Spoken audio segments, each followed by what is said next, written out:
Welcome to Truth Stream. Once again, we are here with Gene Decode, and we're going to be talking about a few different topics today, of course. One is some of the sources that we go to. I also want to talk to Gene about, he doesn't know this yet, but the resurrection and crucifixion of Christ. Some people say it didn't happen. Some people say it did. I'd love to talk to him about that and a plethora of other topics. So, Gene, once again, we're so happy to have you here. Welcome to Truth Stream. Thank you so much for having me back. Appreciate it. Absolutely. Well, let's kick off with some current events. It is currently the 10th of April, 2023.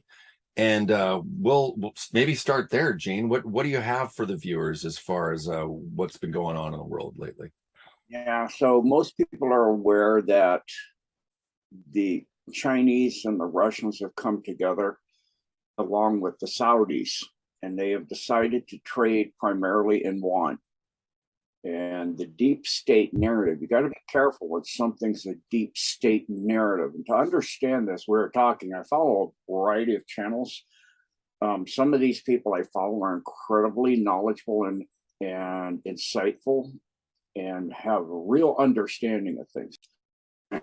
So one of them that I follow is the Duran, which is Alex, who have their own channels as well under the Duran, which is Alexander Mikos and Alex Christophorou in Greece, or at least quite frequently in Cyprus.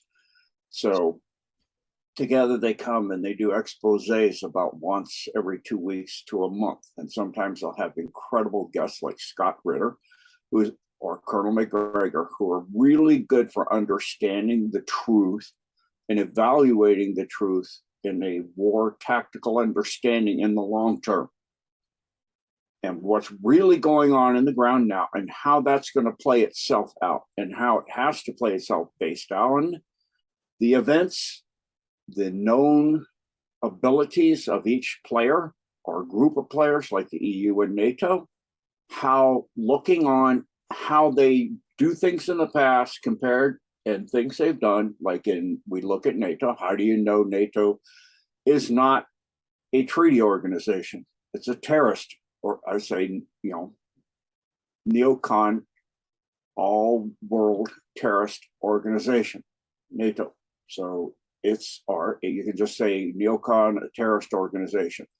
And so if you look, Alex, or Brian Valetic who has a platform on YouTube called New Atlas, does exposés, and he shows in like the truth about China, for example, where they do not have a credit score system. They have a few places where, like, if you're a pet owner, your dog poops in the park, you don't clean it up, you get a negative hit on your credit score, and eventually they're going to give you some fines and some things like that. So they have, and then they have like a city that has a credit score for riding public transportation. So if you're on there and you're not supposed to smoke and you smoke, eventually you could lose your privileges to be able to ride public transportation because you can't seem to respect other people.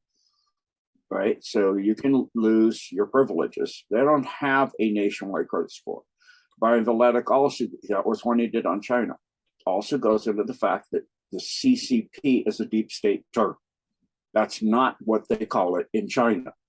It's called the Chinese Party of the Chinese Communist, the Communist Party of China, CPC. So when you hear somebody calling it the CCP, you know that person is using either the Western deep state term or they are a deep state tool. Then if you look at to understand, like they recently did the Duran, Alex and Alexander did one with who they call the great Bill. I can't remember his name. It's a lawyer guy right now. I'm just tired right now, but sure.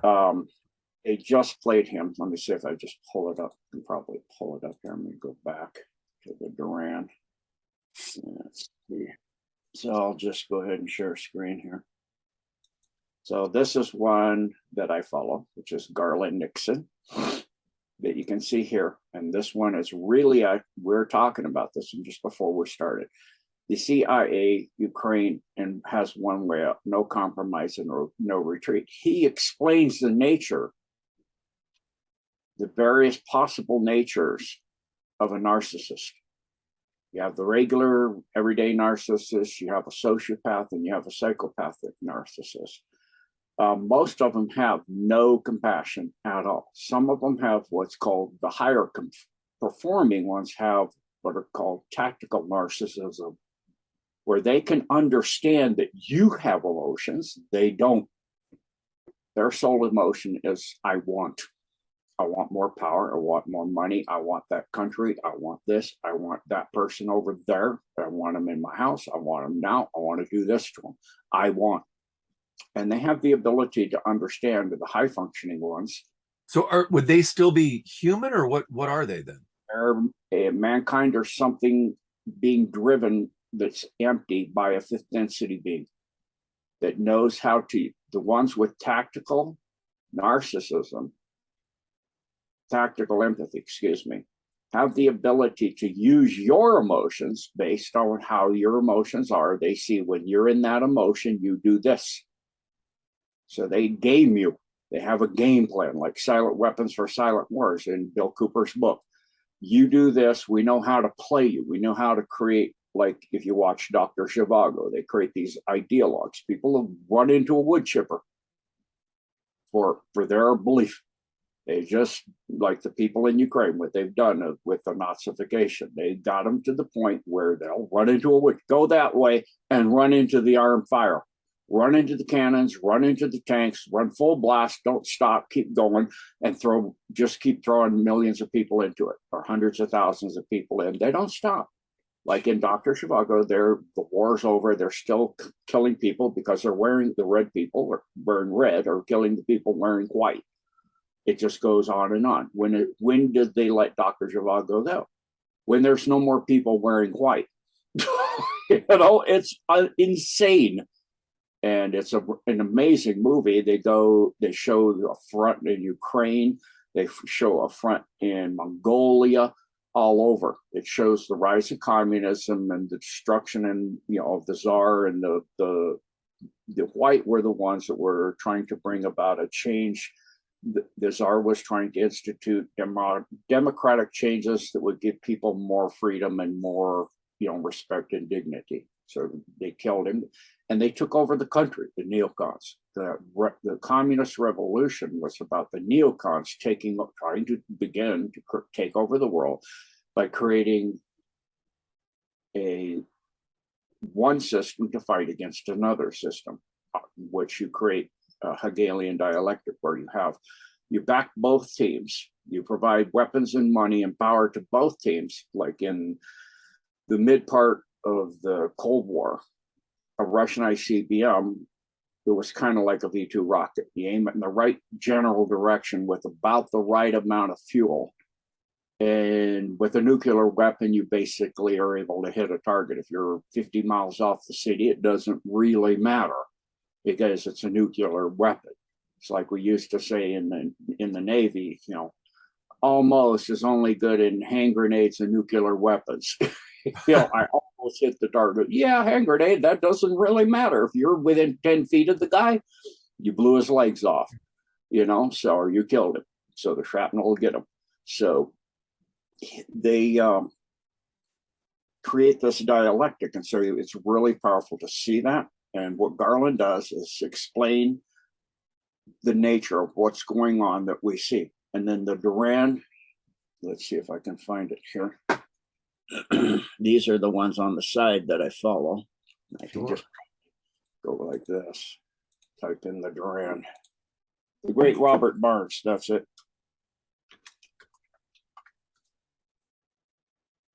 So this is the Duran, and that's their little logo. And it's like I was saying, it's Alexander Makars, who was a lawyer, and Alex Cristoforo.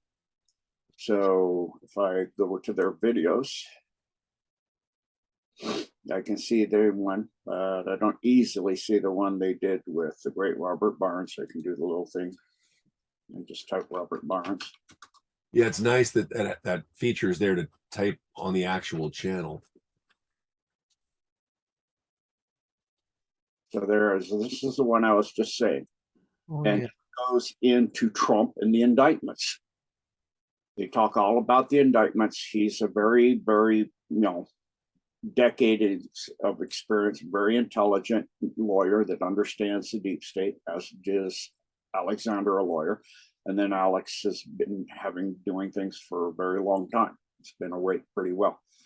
And so they just cover it from what is the information out there showing you. They go to many, many different sources, cover it from both the Ukrainian side, if they're covering the Ukrainian conflict, the Russian side, the neocon side. And, I like Alex's channel because he has the clown world. He's really well known. I mean, he'd be out in Cyprus. He walks around all the time when he's by himself. And you get this, I actually could tell you how to get around in Nicosia. I mean, I've seen him walk through so much of Nicosia. He goes, should I go right? No, go left. I like the left way. There's a really nice park out there, So, and he has the clown world at the end where he shows how clownish these people are getting. And like in this one, Barnes is just explaining the Trump indictment, which first of all, they don't have jurisdiction over a president. That please go into some detail on that topic as well. I mean, obviously this is fantastic. You're sharing this with us and the viewers. And this is actually on YouTube, which, sometimes you worry if something's going to get a strike or not, but this is great to see. Yeah, it's shocking to me that they're even pursuing these charges. And as I understand it, the statute of limitations has run out long ago. And there's no there. Exactly. Not only that, the Stormy Daniels thing, she is, like Robert Barnes said, is about trustworthy as the direction the wind's blowing.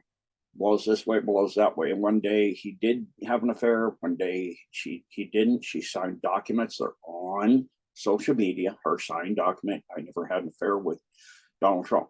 So he paid, the story is, or what's being alleged. And they just say, he has the right to prove his innocence. That's not how the U.S. court system works. You're guilty till proven innocent. You don't have to prove your innocence. They have to prove your guilt, and you're able to defend your innocence. So again, they're using the court system and getting people to most people don't understand things anymore. They've been dumbed down to the point they believe whatever they're told. Yeah, and it looks intentional that it's going this way. And that way, and then Trump was just at a fight. I don't know, was it UFC or he was at a fight the other night, and the fighter that was in it, I can't recall his name off the top of my head, actually said the hunter will become the hunted. It was pretty cool. Really? I didn't see that. Yeah, it was pretty cool. Yeah, that's another one, Gene. Often we're told that Trump is locked away in Cheyenne Mountain. And that maybe what we're seeing for all these public appearances is not Trump. Would you agree with that? Or yeah, almost every time. Even Zelensky has a body double. Putin's body double looks so much like him. I can't recognize the difference. Wow. We saw a photograph of Zelensky and with Zelensky. Yeah. Well, was there more than I thought there was more two, than well, one. Steve sent it to us. Yeah, there was two like Zelenskys in one. Yeah. It was kind of hilarious. Yeah. I mean, it's probably hard to find a guy that short on short notice. You know what I mean? So if you're in charge of a country and a whole bunch of people hate you, you would want to have somebody else as a target. Yeah. Not that I would want to have the other person's job. I mean, but most of the time, the person you see in public is not the real one because they're not going to put themselves out there to get killed in public. Right. So are we seeing, I mean, from your intel, are we seeing more of a body double with a mask or CGI or a combination of those? I mean, it might be safest to not actually have a real person up there, but I don't know. I mean, I haven't seen any of this in person myself. So any insight on that? It varies. Everything that you can think of, they use to have just a regular person that looks essentially duplicate of that person. But sometimes they call it doppelganger. A lot of it's because when they started with the polio vaccines, they took genetic material. That's why you have such a huge scar on your arm. if you got the polio vaccines back in the 50s, like I did when I was young, because they took a chunk, and the X-Files actually showed where they stored it. That was truth. They stored all of these genetic samples and they cloned people. I actually, when I was about 10, 12 years in, a girl that, my first submarine, I was stationed out of the Philippines. And so on that submarine, I had a girlfriend out in town. I was very young. I was 19. So, raging hormones. And you're at sea, you come back, you need to go and get to somebody quick. And so I went with her, and for a very long time, while I was stationed there.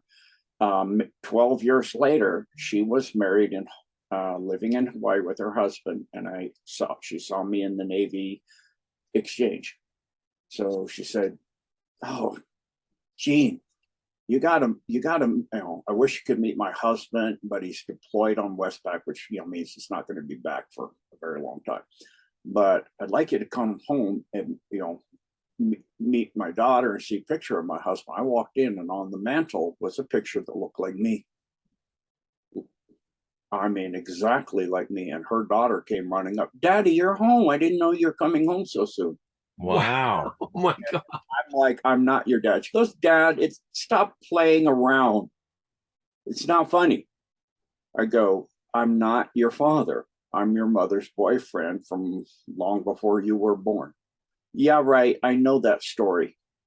So I talked and sounded precisely like this other person that was not me, an absolute duplicate, because they've been cloning us just to see if they can, and just track you at a different age and put different things in your life to see how it changes you. Tactical empathy, learning how we think and how we feel and how we move and how your environment affects you and how things affect you, so they can manipulate you and play you. They want to learn how to do that. That's what they do, so that they want to control the world. And like I was saying, Brian Valletta goes and shows NATO as it's expanded. When they said, "Okay, we're going to tear down this wall. We're going to open up Berlin and make it everybody together." And part of the deal is NATO goes not 1 inch further. Not 1 inch further. They have continued to increase, and he shows a step-by-step map over the decades of it going further and further and further and further. And I mean, if it was your home and you're living there, and somebody's coming in and arming all your neighbors with cannons aimed at your house, you'd start to get upset. They're getting people, overthrowing the head of the household, replacing them, taking over their home, buying their property, stealing their food, coming in there, running them, telling them what to do. If they don't, they just kill them, put somebody else living there. And they arm cannons pointing at your house, trenches all around your house, and they're weaponizing. I mean, that's what the Russians are looking at. It's going up to their borders with nuclear missiles that are put there by the US, pointing at Russia. It's like, stop pointing missiles and building bases on our border. It reminds me of Alex in one of his clown worlds. This Alex here, Christopher, as I said, had a presentation in the UN. The guy was leading the UN, presentation, and the UN ambassador from China for life asked him, what is the difference between Russia entering Ukraine because of their interests of not wanting missiles pointing at them and bases on their border of the UN and NATO, and EU, more and more EU and NATO countries just surrounding them closer and closer and closer, and eroding governments and overthrowing them and turning them into Western sympathizers and not spying or whatever. And what the US is doing in Syria. They have military bases and military in Syria, and they took half of Syria and they took the part with the oil, and they're taking their oil and all this. And the guy goes, the US doesn't have military personnel in Syria. That's interesting. Okay, so I have a question.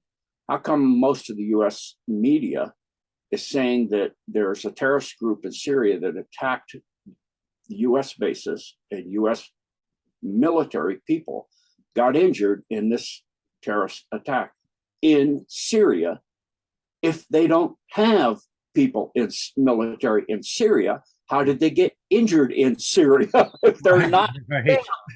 He goes, oh, well, I'll have to get back to you on that. I don't know. It's like, okay, you're just reading talking points. You really don't have a clue about the history of the world, what's going on now in the world. I mean, the US has 12 bases, 10 are easy to find, 2 are classified bases. I do know that stuff to some degree. I'm able to figure that stuff out. It's kind of obvious if you know what you're looking for. But are you still, because I know you were in the Navy for over a couple decades, are you still in touch with folks that are still in the armed forces? Not at the Navy kind of terrestrial level. Okay. Non-terrestrial level, yeah, like Space Force Alliance, that kind of stuff. Yeah. Nice. You mentioned X-Files, and I was always a big fan of that show. I love that show. And it wasn't until now, in the last few years that I realized just how much disclosure was happening on that show. Mm-hmm. And Person of Interest was another one that I found kind of farcical, the idea that someone could just access all of these cameras everywhere, an AI, no less. Yeah. Come to find that that's, more than possible these days. But, was that just disclosure? Almost, not almost. Every movie, as ludicrous as this is going to sound, I've realized this and learned this over time. Every movie is long-range disclosure, what they call preconditioning, long-range preconditioning. It's to do one of two things. Every movie is true. Pretty much the majority of it is true. Maybe a few details thrown in, like the Titanic, I mean, I never understood why people go watch a movie, you already know the ending before you get there. You already know the ship's going to sink and most people are going to die. They didn't tell the whole story in that movie, I don't think, did they? No, of course not. They didn't tell you the Olympics. Actually, they didn't tell you they set it up to create the Federal Reserve. They didn't tell you there was some secret artifacts on there they were trying to get, all of this stuff. And of course, they have to put some things to make it exciting and some heart-wrenching stuff and get a love story thrown in there and put all that stuff in there. So that's Hollywood. You got to get drama and you got to get make it, if you want it appealing to everybody, you got to get some stuff appealing, like we guys would say, make it some chick flick stuff in there. Yeah. Well, Gene, when was there, because if you talk about, or if you look at Steve Mnuchin, who has, if you go on IMDb, I think his last credit was in 2017, and we've heard that he may be working with the White Hats or is one to help create the new shift in film to more of a white hat disclosure in films rather than the other side. Do you have any info on on that? Because we're starting to see some shift and disclosure from what looks to be more of a white hat. Like I've even heard the most recent James Bond, they went in that film in, I don't know if it was halfway or whatever, and they shifted some of the ideas in there to have it be about more disclosure. Any insight on that topic? I don't follow the movies too tight in the last years, because with the jab, I can't go out in public like that. The shedding affects me too badly. I can't go in large groups of people indoors. Right. Outdoors where I can jam my hands into the dirt and ground myself as I go riding by on a bike. I went hiking yesterday. It was a beautiful day with my dogs and my wife and friend. We went down a beautiful long road up in the mountains, and it was just gorgeous. And people ride by on their bikes. I run off the road, jam my hands in the dirt on the side of the road. I mean, most people, only one guy looked at me. What is he doing? Staying healthy. Soil samples. So, well, I've got a question on this topic of movies. This occurred to me, I don't know, a couple nights ago. Yeah. I've been following AI pretty closely and all the developments, how things just seem to be developing geometrically. as AI tends to do. And there was one experiment where the AI monitored some individuals' internet activity, and after 15 minutes, they knew that person better than their employer. And after an hour, they knew that person better than their spouse. I mean, it was unbelievable the amount of cues. Wow. Yeah, I but did not hear that. but you know, we've all heard about, you know, Chat GPT being used to write doctoral dissertations and finish school assignments, write movie scripts. And I thought about the movie scripts because for a long time I've been wondering, how are they so effective with this mind control? It's kind of an unseen thing. You know, is it just frequency? What are they doing?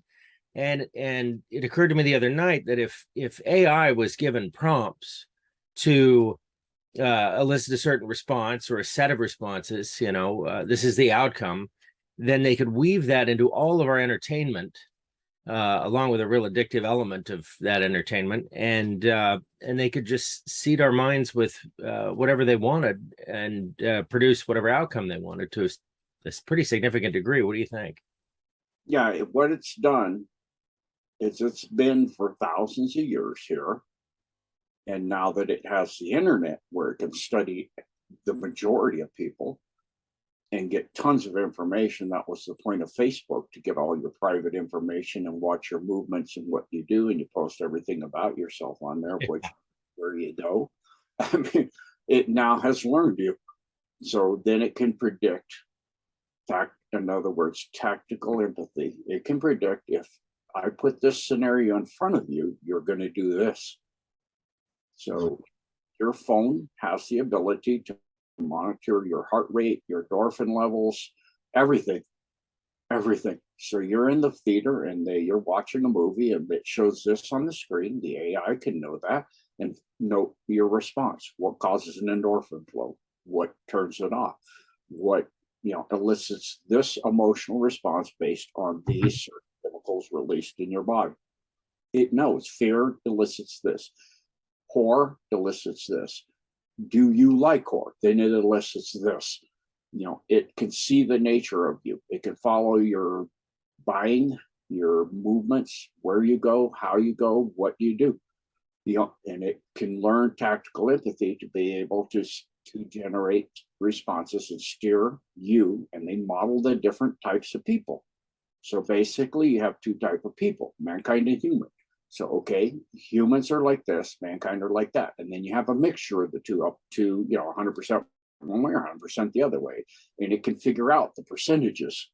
And then it goes, okay, that type of person, we look at their history of how they grew up and where they grew up and what they went through and what their life was. We can see how they're going to react and respond. Do they have tactical empathy? Do they have empathy? How much do they have? In other words, how much individualized soul do they have, and how much oversoul do they have? Because they know the nature of the oversouls too, of the 13 bloodlines of Cain, or the 13 oversouls. So they can say, okay, this person's 60-40, 60% mankind. They don't have tactical empathy. They have this happen to them in their youth, this. So if we put this situation, we can then make, you know, this happen to them. And then that means they're going to go do this, you know, and they can tell you pretty accurate. The thing they can't compensate is when somebody is 80-90% human or more, especially above 80, and you're into service to others and you're knowing God in Christ, and you are literally to the point where you can hear God, and you will often operate and do things that it cannot comprehend. Well, that's nice to hear. Yeah. But do you think that they're using AI to actually write these scripts, movie, television, music? Because it would seem that you know, society, I mean, pretty much globally, with a few exceptions, we're accepting a lot of things, a lot of behaviors, and a lot of concepts and events that we never would have accepted a very short time ago. And you know, that's a phenomenon. Entertainment is to steer us. Tavistock Institute is long-range preconditioning. Give them the events you need to have to be able to lock the world down. So you need a series of terrifying events to create a world of absolute control, because you need to keep them scared. So Right. they run in the direction you tell them to run in. Look over here and run that way. Run away. Run over to this. China, China, China. Run over here. Russia, Russia, Russia. Run over there. Ukraine, oh, that's democracy and freedom. We have to support that. If you don't like it, that's too bad, because we're supporting that. And that's about democracy and freedom. What about our democracy and freedom?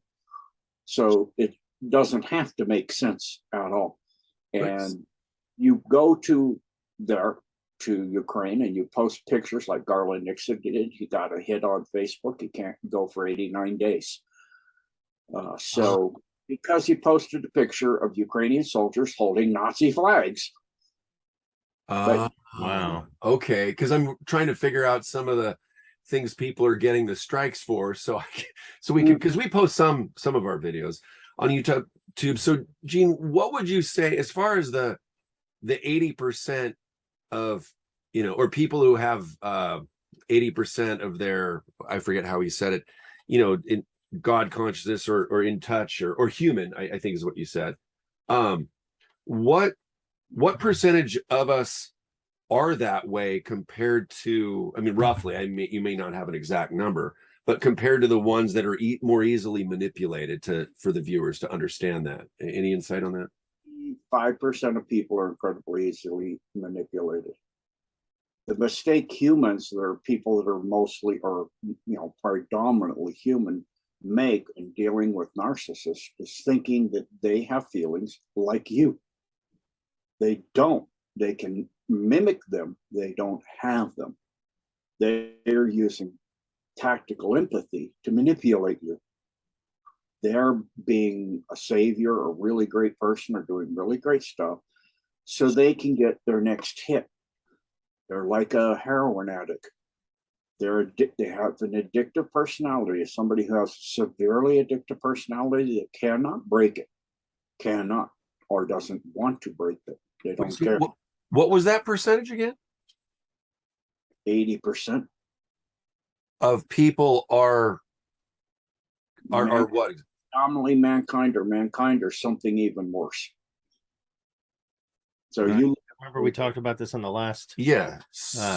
So like NPCs is what exactly. So so roughly what you're saying is 4 out of 5 people are don't have. Let me give you a personal example. The one time my father told me he loved me in my entire life, he'd given me the worst beating I ever had. I couldn't sit down for about 2 weeks after that. And he said, I want you to understand, I love you.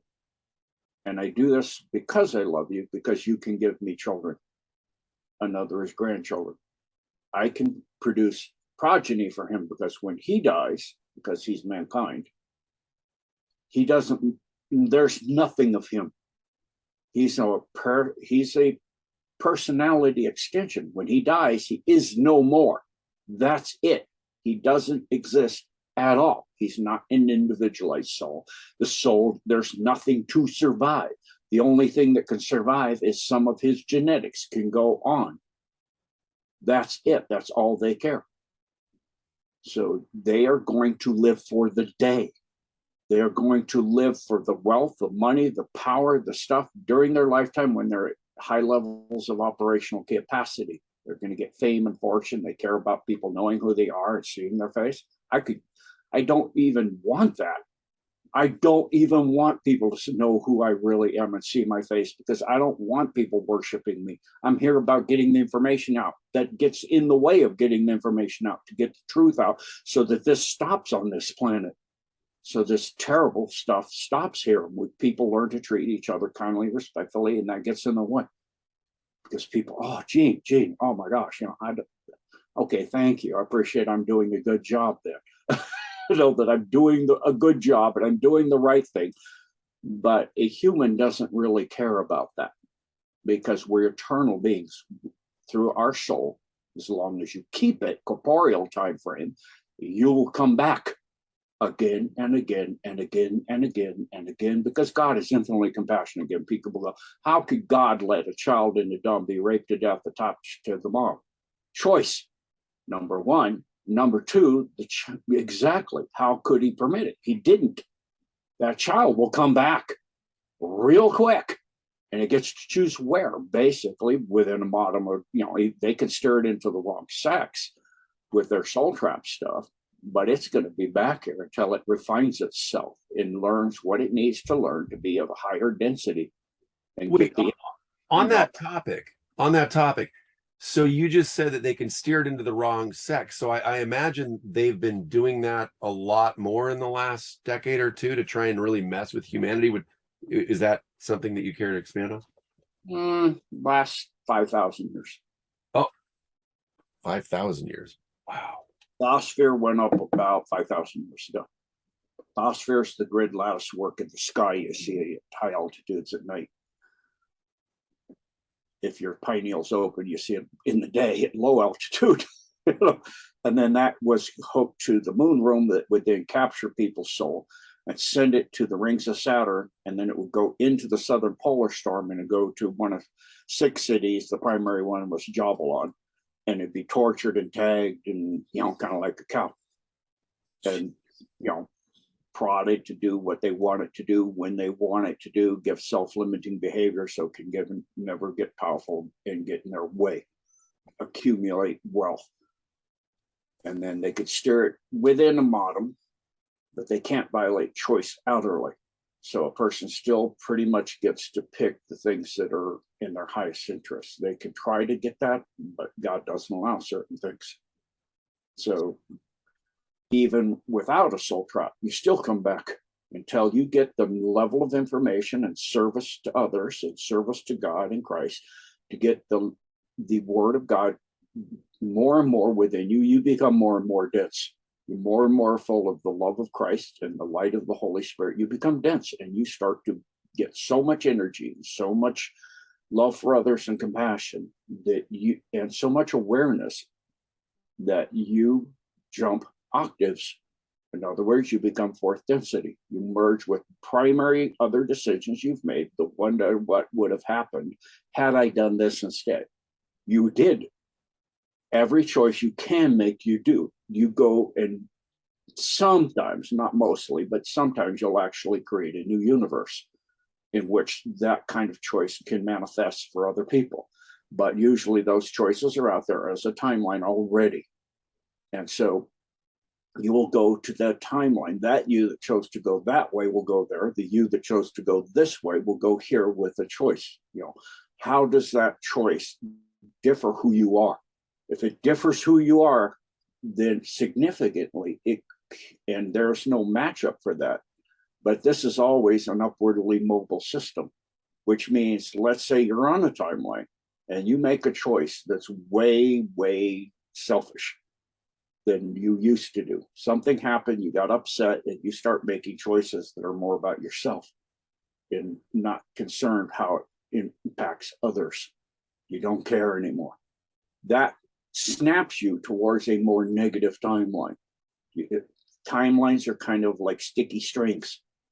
And so you go slinging through these strings of creation and you have momentum. So you will pass the line that's as negative as you are because you have more momentum, and you'll go to a line that's significantly more negative than you are.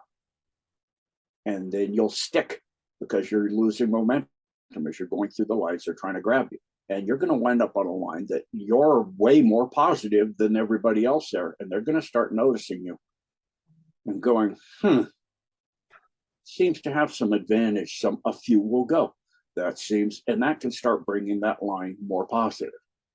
If you go the other way, you go positive because you're so much more positive. It takes more momentum to move off a negative line if you're positive because you're helping him. But when you get so much more positive, you can slingshot to a far more positive line. Again, you have momentum. You'll go past that to a line that's way more positive than you. And because you're already upwardly mobile, it's going to pull you up faster. So everything increases the overall service to others of all of the creations, no matter which way you go. It's upwardly mobile. Everything is going towards service to others. it's headed that way. Doesn't mean that you can't get to a line that it's incredibly dark and nasty, but it'll be more upwardly mobile. So every possibility that can happen does happen. And as you go up densities, you merge, you start to become aware it's happening now, because we're in the end time.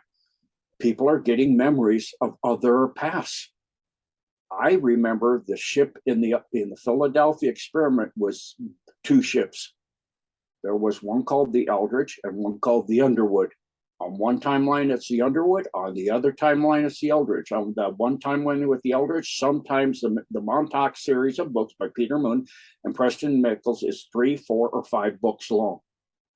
There's 3 timelines with it, the Eldridge. There's 2 timelines with it, the Underwood. One is 3 books, one is 5 books. And so some people, I remember Nelson Mandela was beat to death almost in his prison cell and hung in from the bars in the ceiling of his cell. And then later, when I was at sea on a submarine, he became president. I'm like, huh? What? He's dead. Right. No.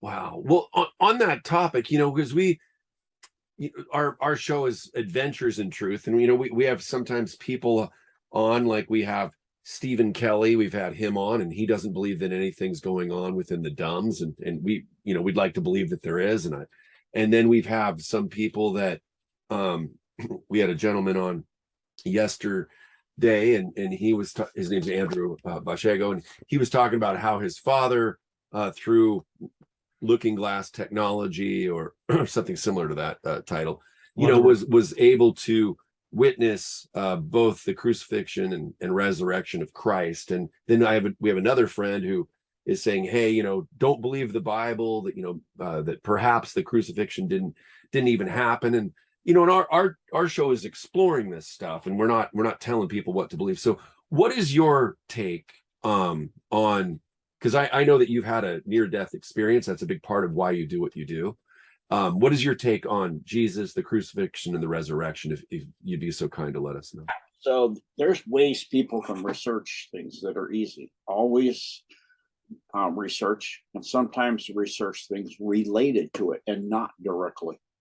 So if you research the calendar or reincarnation in the Bible, for example, which is pretty obvious, they didn't have the word reincarnation during that time. They had resurrection, soul migration, all kinds of things. So they didn't have that word.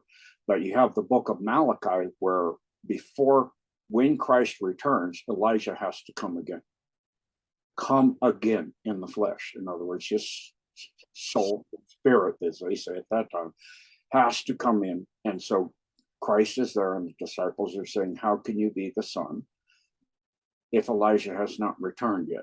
Elijah has returned. You're not able to tell who he is. He's John. I'm paraphrasing, of course. He's John the Baptist.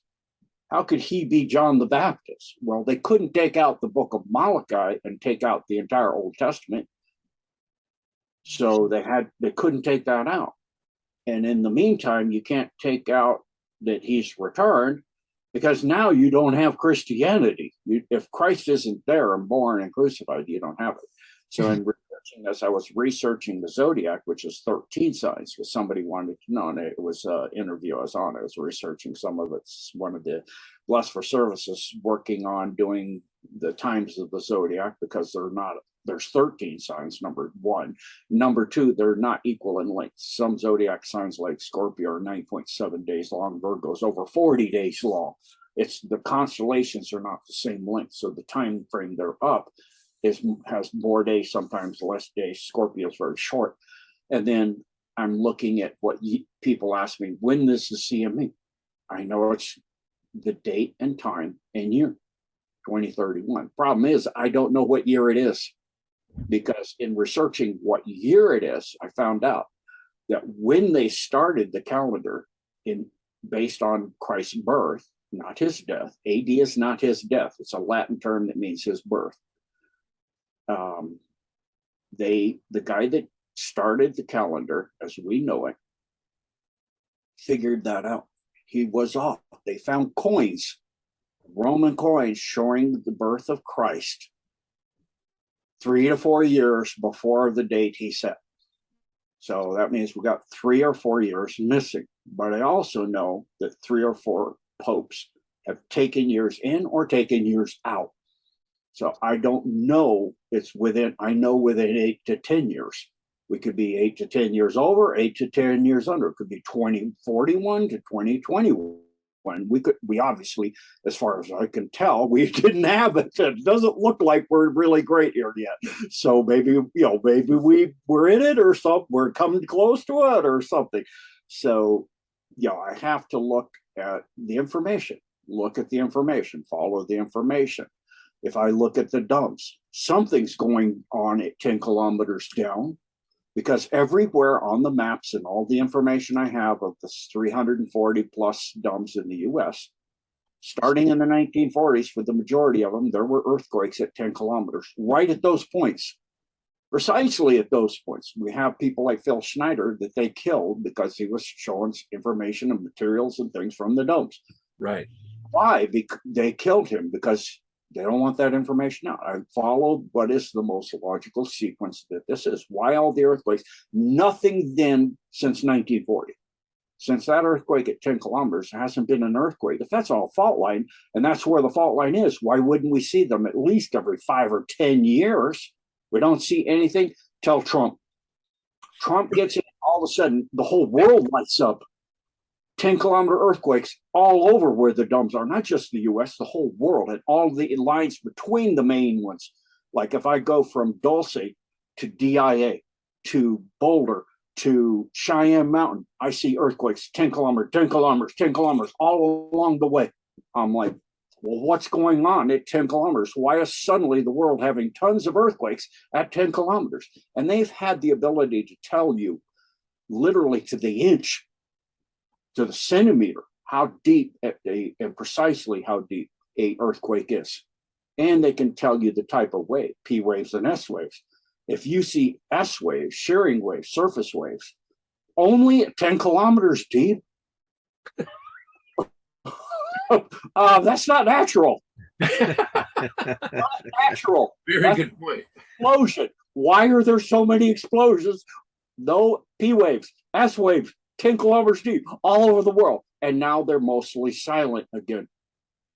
And I see stuff like we see during the lockdown in New York, people coming out of holes in Central Park in the ground. And I see children coming up out of the White House at night and being put in buses really quickly. You see the videos. And then shortly after that, the Potomac floods the sewer drains in several times.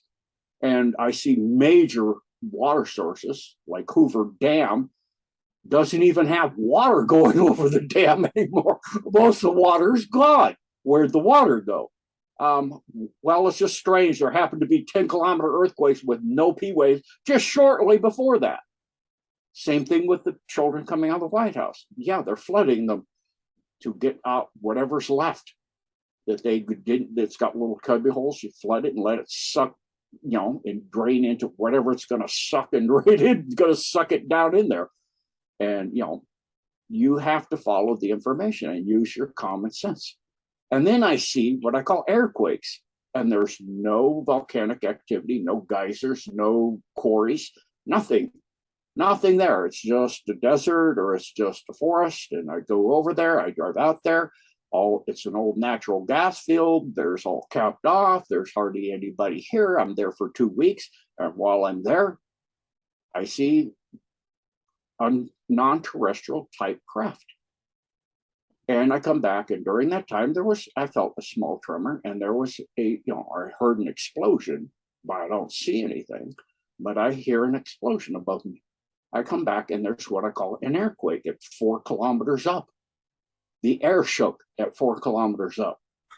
There was an explosion 4 kilometers up. I was there. I saw nothing, or I saw lightning with no thunder. Excuse me, you have an explosion that registers and I can't hear it when I'm there, but I see lightning with no thunder.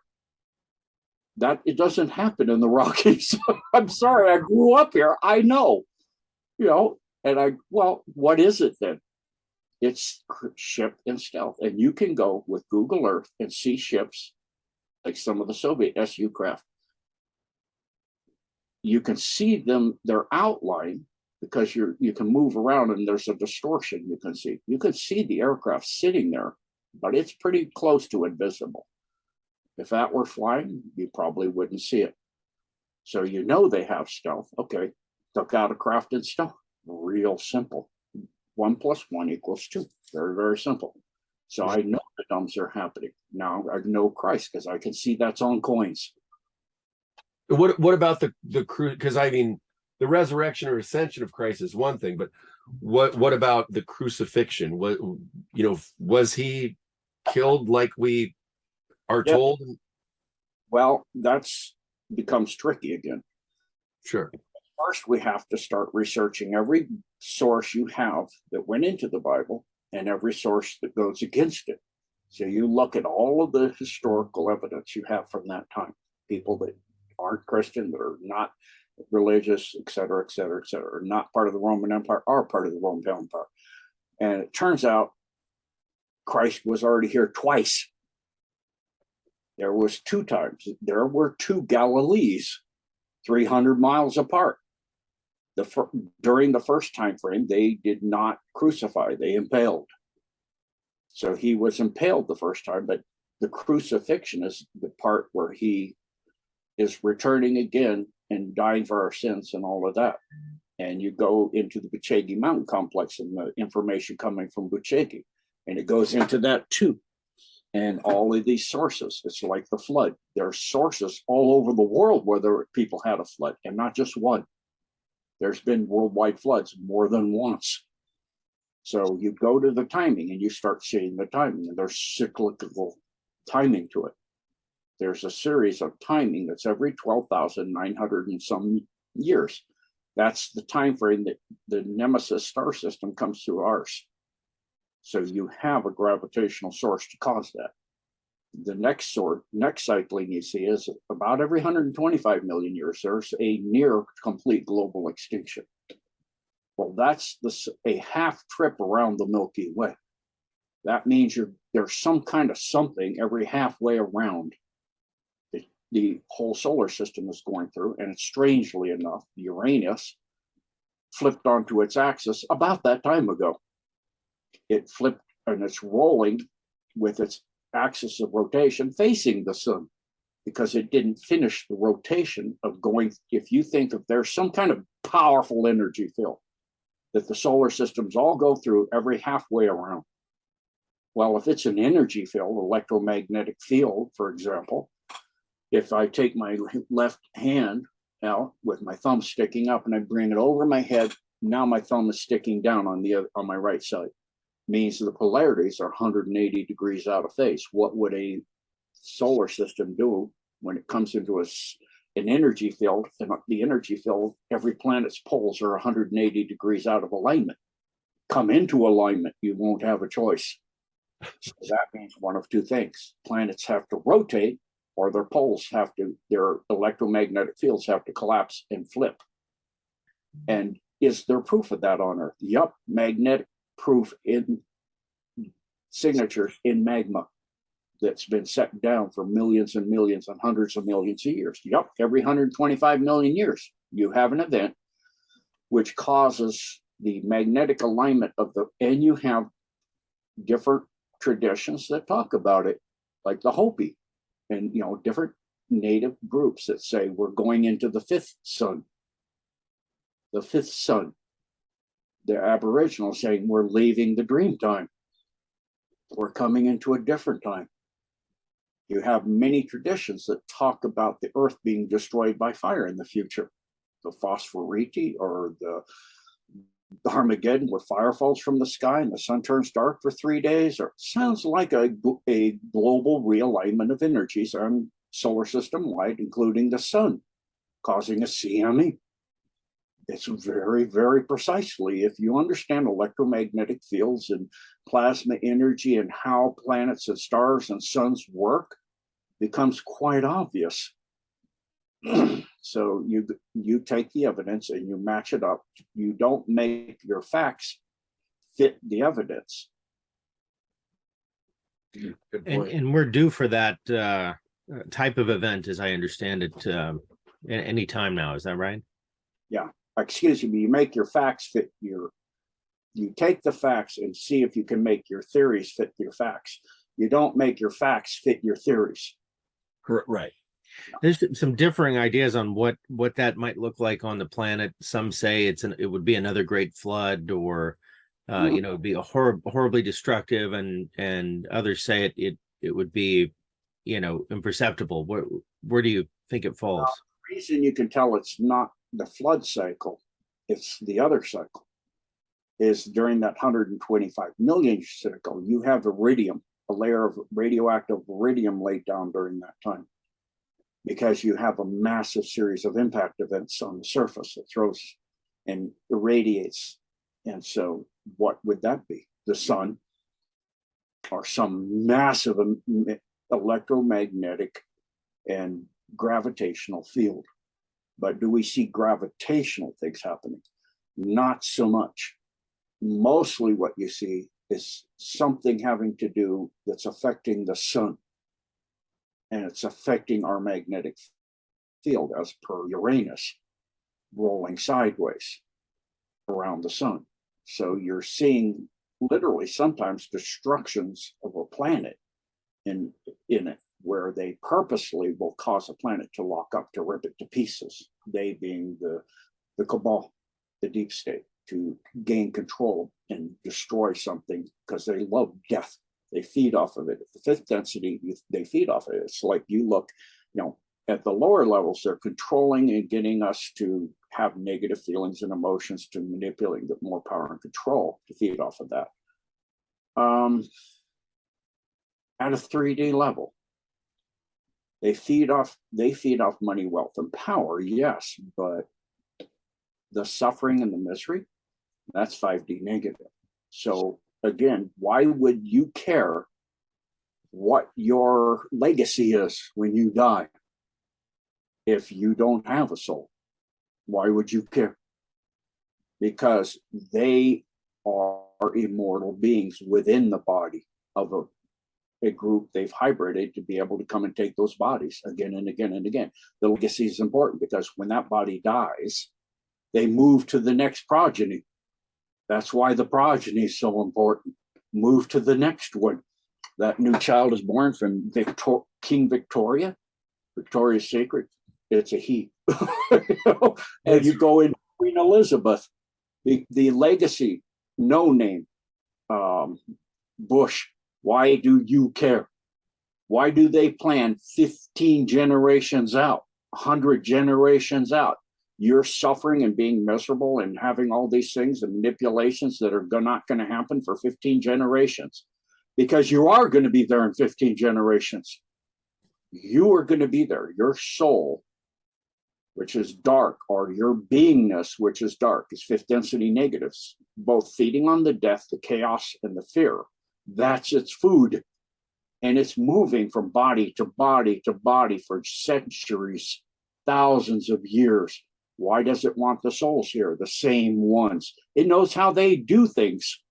It has tactical empathy. It knows how to steer them. It's getting expertise, and it knows how to control them, and more and more and more and more. What's the end goal? Absolute power, absolute control, absolute suffering forever. You'll have nothing. You'll like it. Not you'll like it. You'll do nothing about it. You'll just suffer, and you won't try to fight back. And we look over history. Who does that? The Chinese. They've been ruled forever, miserable, and they don't fight against whatever group's controlling them at the time. Gene, just real quick before we go too far. So it just came to me, because we hear about Victoria's Secret, and we've heard that a lot of these models are actually, it's a psyop, because women are looking at these Victoria's Secret models that are able to keep the weight off and be long and slender and lean, and that a lot of those models are, the secret is that they're not born women. And so my question is this: are those, if the Baphomet is created, is that, because I can't imagine that, you know, they can't procreate, and if they've, you know, taken care of chopping off certain body parts or changing things around. So my question is how are these done so that entities can enter these bodies? Because that, I can't imagine anyone would really want to. I mean, there's certain people that are transgender, don't get me wrong, but a lot of these people in entertainment and politics, etc., you know, they're born into these families and they're inverted. I can't imagine that's a very wonderful experience and way of being in the world if you can't really use the parts that you were born with. And so can you go into a little bit of that? And are these entities taken over by demons, or how does that work? Oh, again, you're thinking like a human being. Right. So thanks. Take me out of this. I can't believe that a person, a human, would want that. They're not human.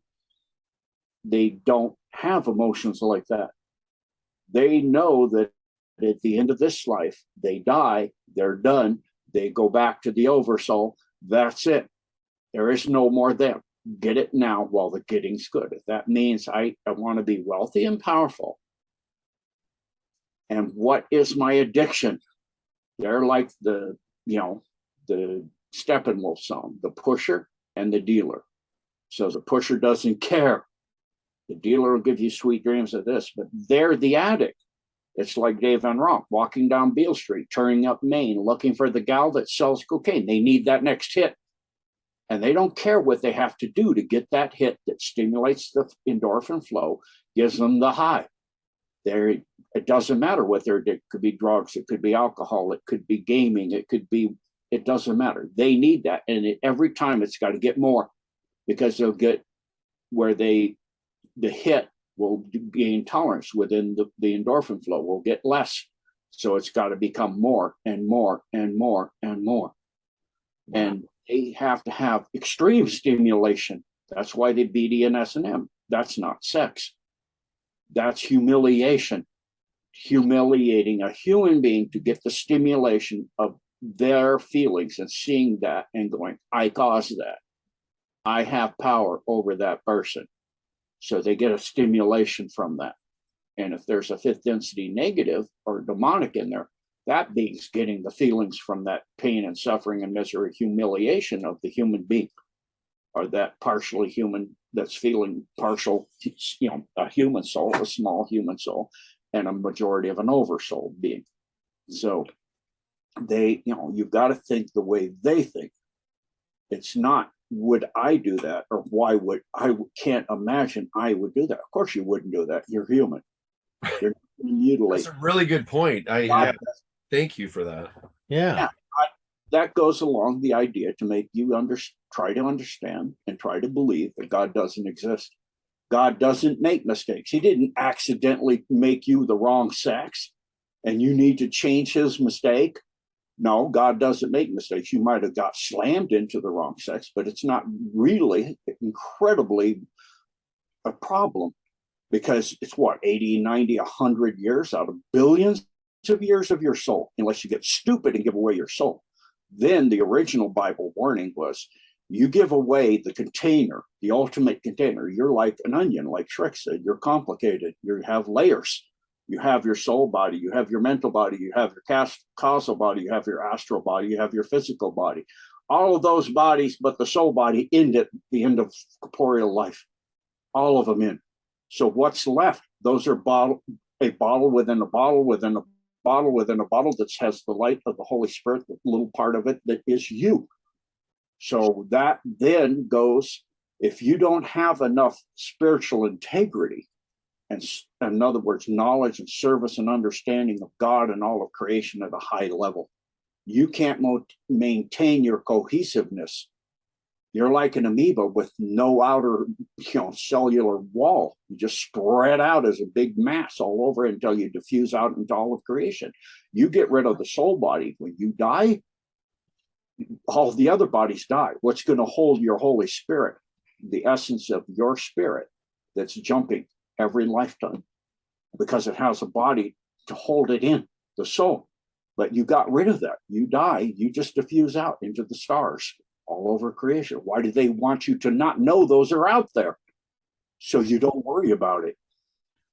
You're like, I get it now, and I get it while this getting's good. I got this lifetime. That gives them incredible power.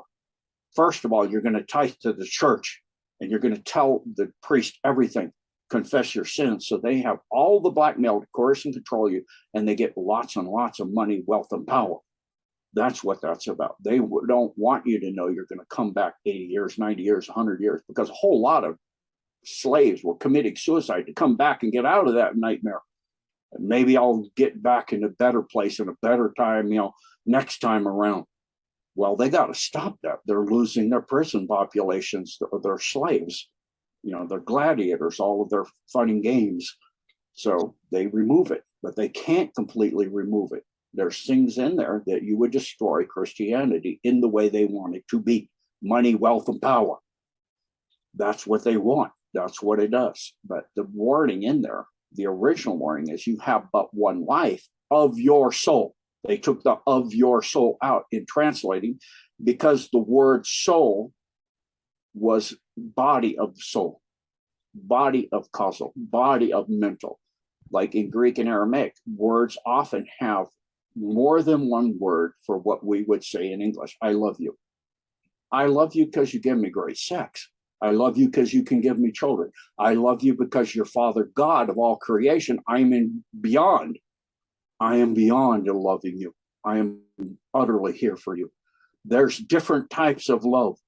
So in different languages, they have one word for each type. Like in Eskimo, I believe it's in Inuit, there's like 600 words for snow.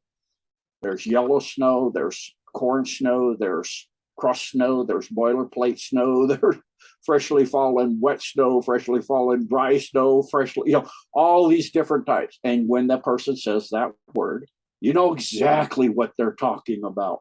They don't have to sit here with all kinds of descriptors around. It's not a red book.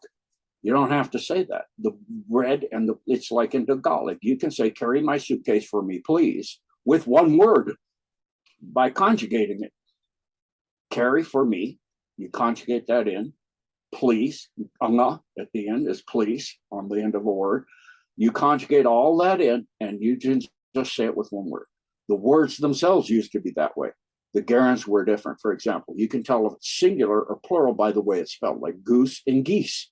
It's still the same animal, but now you have more than one. So you're changing the way the word is, conjugating, changing the spellings, infixes, suffixes, prefixes, all of that happens. That is not the case in English so much. So you have to add, red book, hard-covered red book, soft-covered red book, and all of these things, fiction, science fiction book. You have all of these descriptors that would be one word.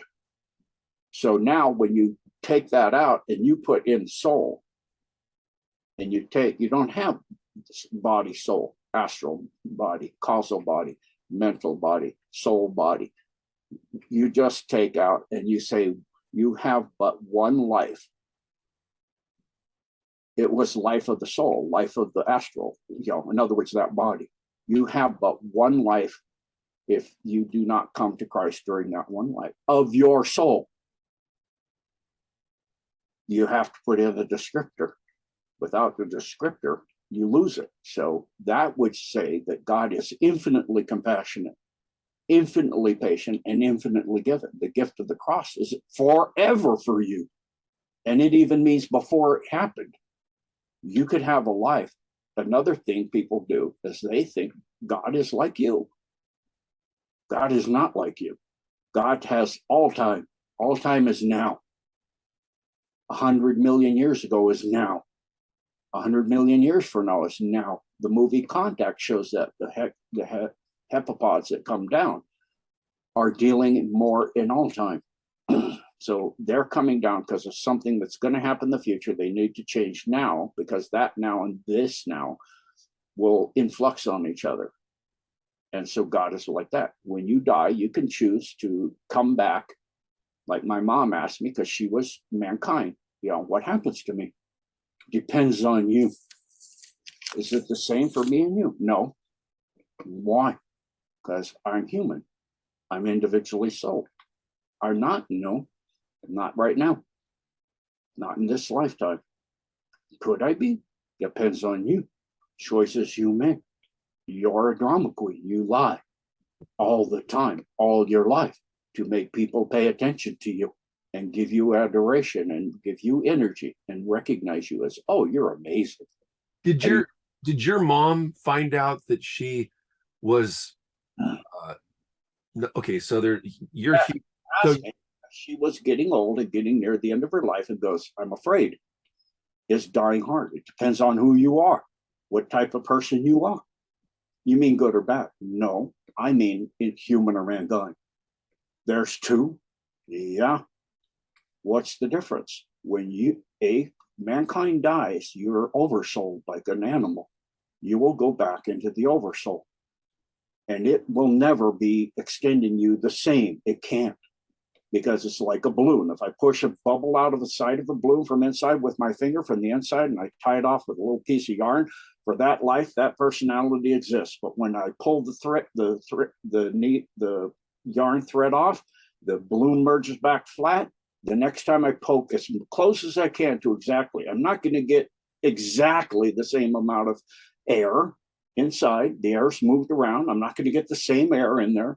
I'm not going to get all that exact same surface of the balloon back as the next personality. It's going to be some differences. right. That person will never exist again as that person. They can be close, but they're not going to be ever completely that person again. She goes, so what do I need to do? Stop dramatizing yourself. Respect and be kind and helpful to other people, number one. Number two, tell the truth. You have had an incredible life. You put yourself through nursing school in the Depression, and you were a nurse in World War II. Stop telling them you were a nurse in World War I. You weren't even born yet. It's ludicrous. You were the first woman ski patrol in the US. That's impressive. You don't need to tell people lies. Tell them the truth. And the rest of the time, listen to them and give them respect and dignity and help around the kitchen and help around here and do things that help. And I came back the next week and the people go, what happened to your mom? I thought you locked the door because she loves to walk around, No, it's locked. We walk her, but what do you mean then? She's helping in the kitchen and being real nice. And the lady that she used to fight with all the time is now thinking that your mom's your sister and that they've been together and grew up together and they love each other. And your mom just, helps do her hair and is kind and sweet and doesn't argue with her anymore. What happened? We had a understanding for her because she was afraid of what's coming. And she'd been there 2 years. The lady goes, what's coming? She's dying. Within the next 2 months, she'll be dead. She goes, you know this? I go, I can see it in everybody when your death's coming. When I see you in physical, eye to eyes, I can tell when your death is coming on top of you. Her death is nearly on top of her. It's right over your left shoulder to some distance. The closer it gets, the closer is your death time. And so she goes, well, whatever you told her is making it. So I went down and I sat with my mom. And she said, how am I doing? I go, perfect. So what happens now when I die? Keep going the way you do. Keep telling the truth because you are wanting people to know the truth of who you are and respect for you for who you are and respect for them for who they are and be kind and considerate, respectful and helpful. And when you die, God will take your little part of the oversoul and pull the thread tight and pull it away as its own little tiny balloon, little soul. And as you come lifetime after lifetime, it'll gain understanding and knowledge and service and truth and respect for others. It'll get bigger. It'll fill with more service and more love for others. And it'll get bigger and bigger and more dense until you can't exist down here because you're vibrating with so much of the word of God and the love of the love of God and the light of the Holy Spirit. You'll jump octaves and go to fourth density and then to fifth density. And then eventually you'll go beyond corporeality completely. And you'll be a being of complete light. Your soul will literally explode into the word of God and the light of the Holy Spirit and the love of Christ. And you'll just be that. And everywhere you go, that's what you'll do. You'll spread truth and light and help and all of this stuff. She goes, so, I'm still afraid of dying. I go, why? Because I don't know what happens. Do you? Yeah. What happens? Well, most lives, it's not much more traumatic than going in the bathroom, changing clothes, and coming out. You look somewhat. Most people down the street, they were to meet you on the street, they would go, hey, how you doing? What'd you do? Change your hair? Different kind of clothes? You lost 10 pounds? You sound pretty much the same. You look pretty much the same. You act pretty much the same. You don't change a lot. Well, on that top, we've heard about Trump and Patton, right? I mean, is that something where that's a complicated one. He's both. It's like Elijah. Elijah actually, before he came back as John the Baptist, he was getting older and he was concerned he would not be able to serve God as a prophet anymore. And so God said, you can go, and go up on the side of the mountain, find a pasture, and there's a shepherd up there, and you can teach him how to do it. He found himself, Elijah. Spelled different, but still his younger self. You can reincarnate and be on earth at the same time with yourself. And so who's easier to teach than yourself? You understand yourself when you were young. Yeah, I remember how I was. So I'm a little bit dense to certain things, so I know how to teach that. A little bit, you get to know the differences in the life as you grew up, and you understand the slight differences, and it's not a problem. And so, like I said, reincarnation is in the Bible quite a bit. If you look, it's not that hard to find. There's lots, and the BFS is doing a reincarnation decode to explain all of this. And it goes into the nature of how incredibly kind, compassionate, giving, and patient God is. You get billions and billions of lifetimes to come back to ascend to a higher level of service, be kind, considerate, respectful, and loving, and helpful around where you go. And stop being selfish as a individualized soul. As an oversight. Aren't we supposed to be remembering this rather than forgetting it and having it wiped clean, right? Can you? Well, that's because of the soul traps. Soul trap. Right. Yeah. So the nature, like with my mom, she goes, so now do you know, for me, is it going to be painful? Yeah. Is it? No, you're going to die in your sleep. Okay. And do you know where I'm going to be born again? Yes. Can you tell me? Yes, if you want me to. When? About 1700. Where? Nantucket. I'm going to be born hundreds of years before now. Not important. What's important is the lessons and the opportunity and the parents and all of that stuff that form and give you the best chance to come to the highest service you can do. You get to pretty much pick that. Pretty much. Not 100%, but pretty much. They may capture you and slam you into something slightly off. But in your case, that time, the soul trap is currently in the solar system shut down. The Milky Way, you can't get out of the Milky Way for most people. Unless you know to immediately go outside the Milky Way, you'll get caught and then you'll be slammed into the wrong thing somewhere on some planet somewhere. But you won't be back here necessarily.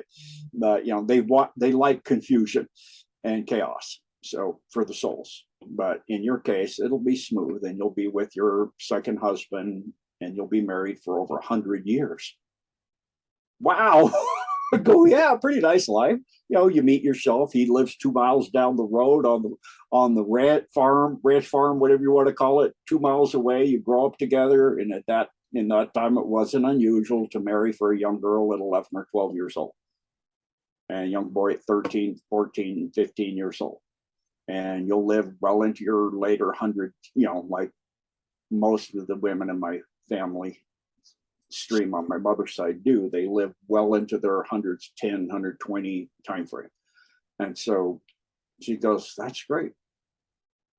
So, this is the nature of the soul. So in Trump's case, you're looking at somebody who's in his DNA lineage, but is also him in another lifetime, in an earlier lifetime. He's both in his parentage, father, grandfather, that kind of thing, and he is him. It's like Patton himself remembered battles and things. I remember being here. and the battle went this way, and Rommel, or I think it was Rommel, the Nazi tank general, I think it's Rommel, was saying, he's using the wrong tactic. Patton was saying he's using the wrong tactic for this area. That's not going to work, because he remembered that. So, for those, almost everybody so far, thus far, other than myself, I haven't hit somebody who's never one time been caught in a soul trap. I volunteered to come here, and God gave me the choice to choose to come here at the end of every life, to come back.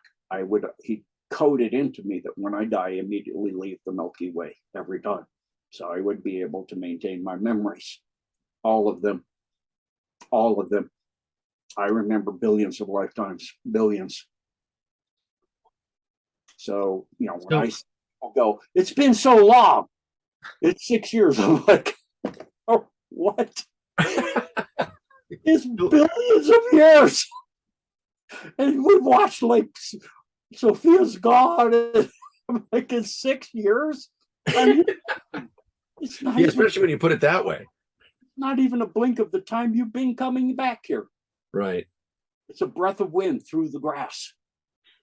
So it's advisable to very quickly escape the Milky Way, which I imagine. Don't go into the tunnel, any tunnel. Don't go up any stairway. Don't go into any mist.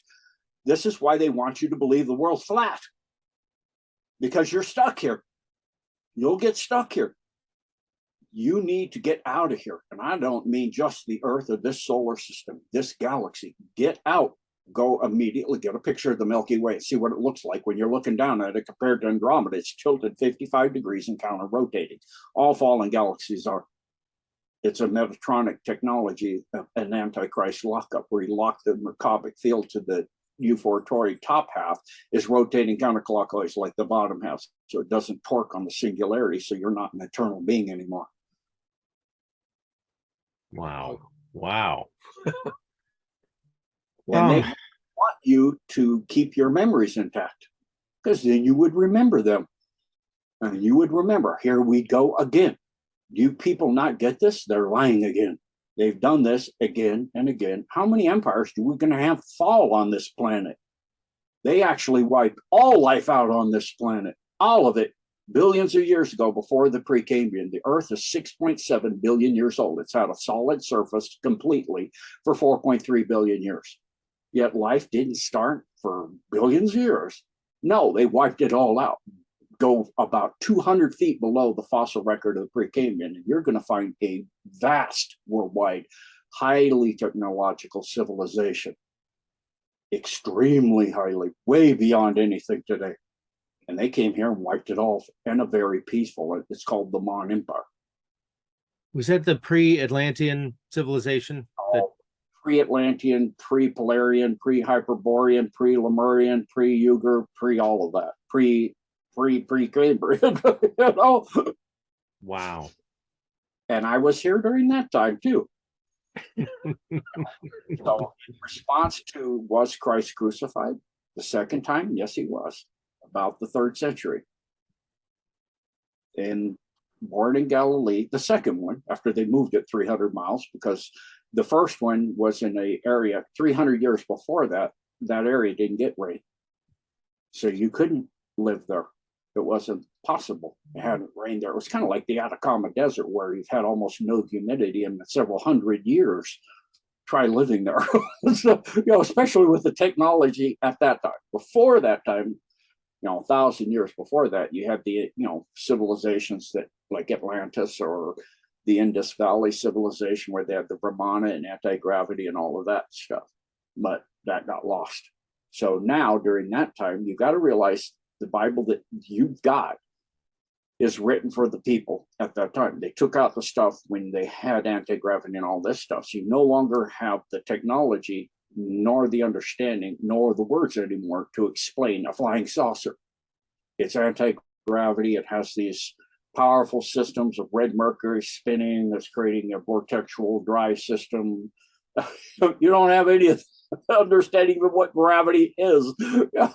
It's like, and then you believe it's a pole when they tell you, which is waves don't pull on you. How could a particle wave pull on you as it goes by, pushes on you? Then people go, well, how come you're on the surface of here? Because you got a whole planet attenuating the push from what creates the release of the gravity that's binding the nucleus of the atom. There's not a strong nuclear force. It's a gravity wave going into the singularity of that torque spin, creating a torque and a spin that's pulling the light, going up to 64 times the speed of light. Gravity booms 64 times the speed of light. It's coming in with all the prayers, thoughts, and feelings and emotions of everybody, what they want to experience next. And it's going into that singularity. It's overcoming the Coulomb force. So you break that Coulomb, you break that gravity wave, you invert that gravity wave, it explodes outwards.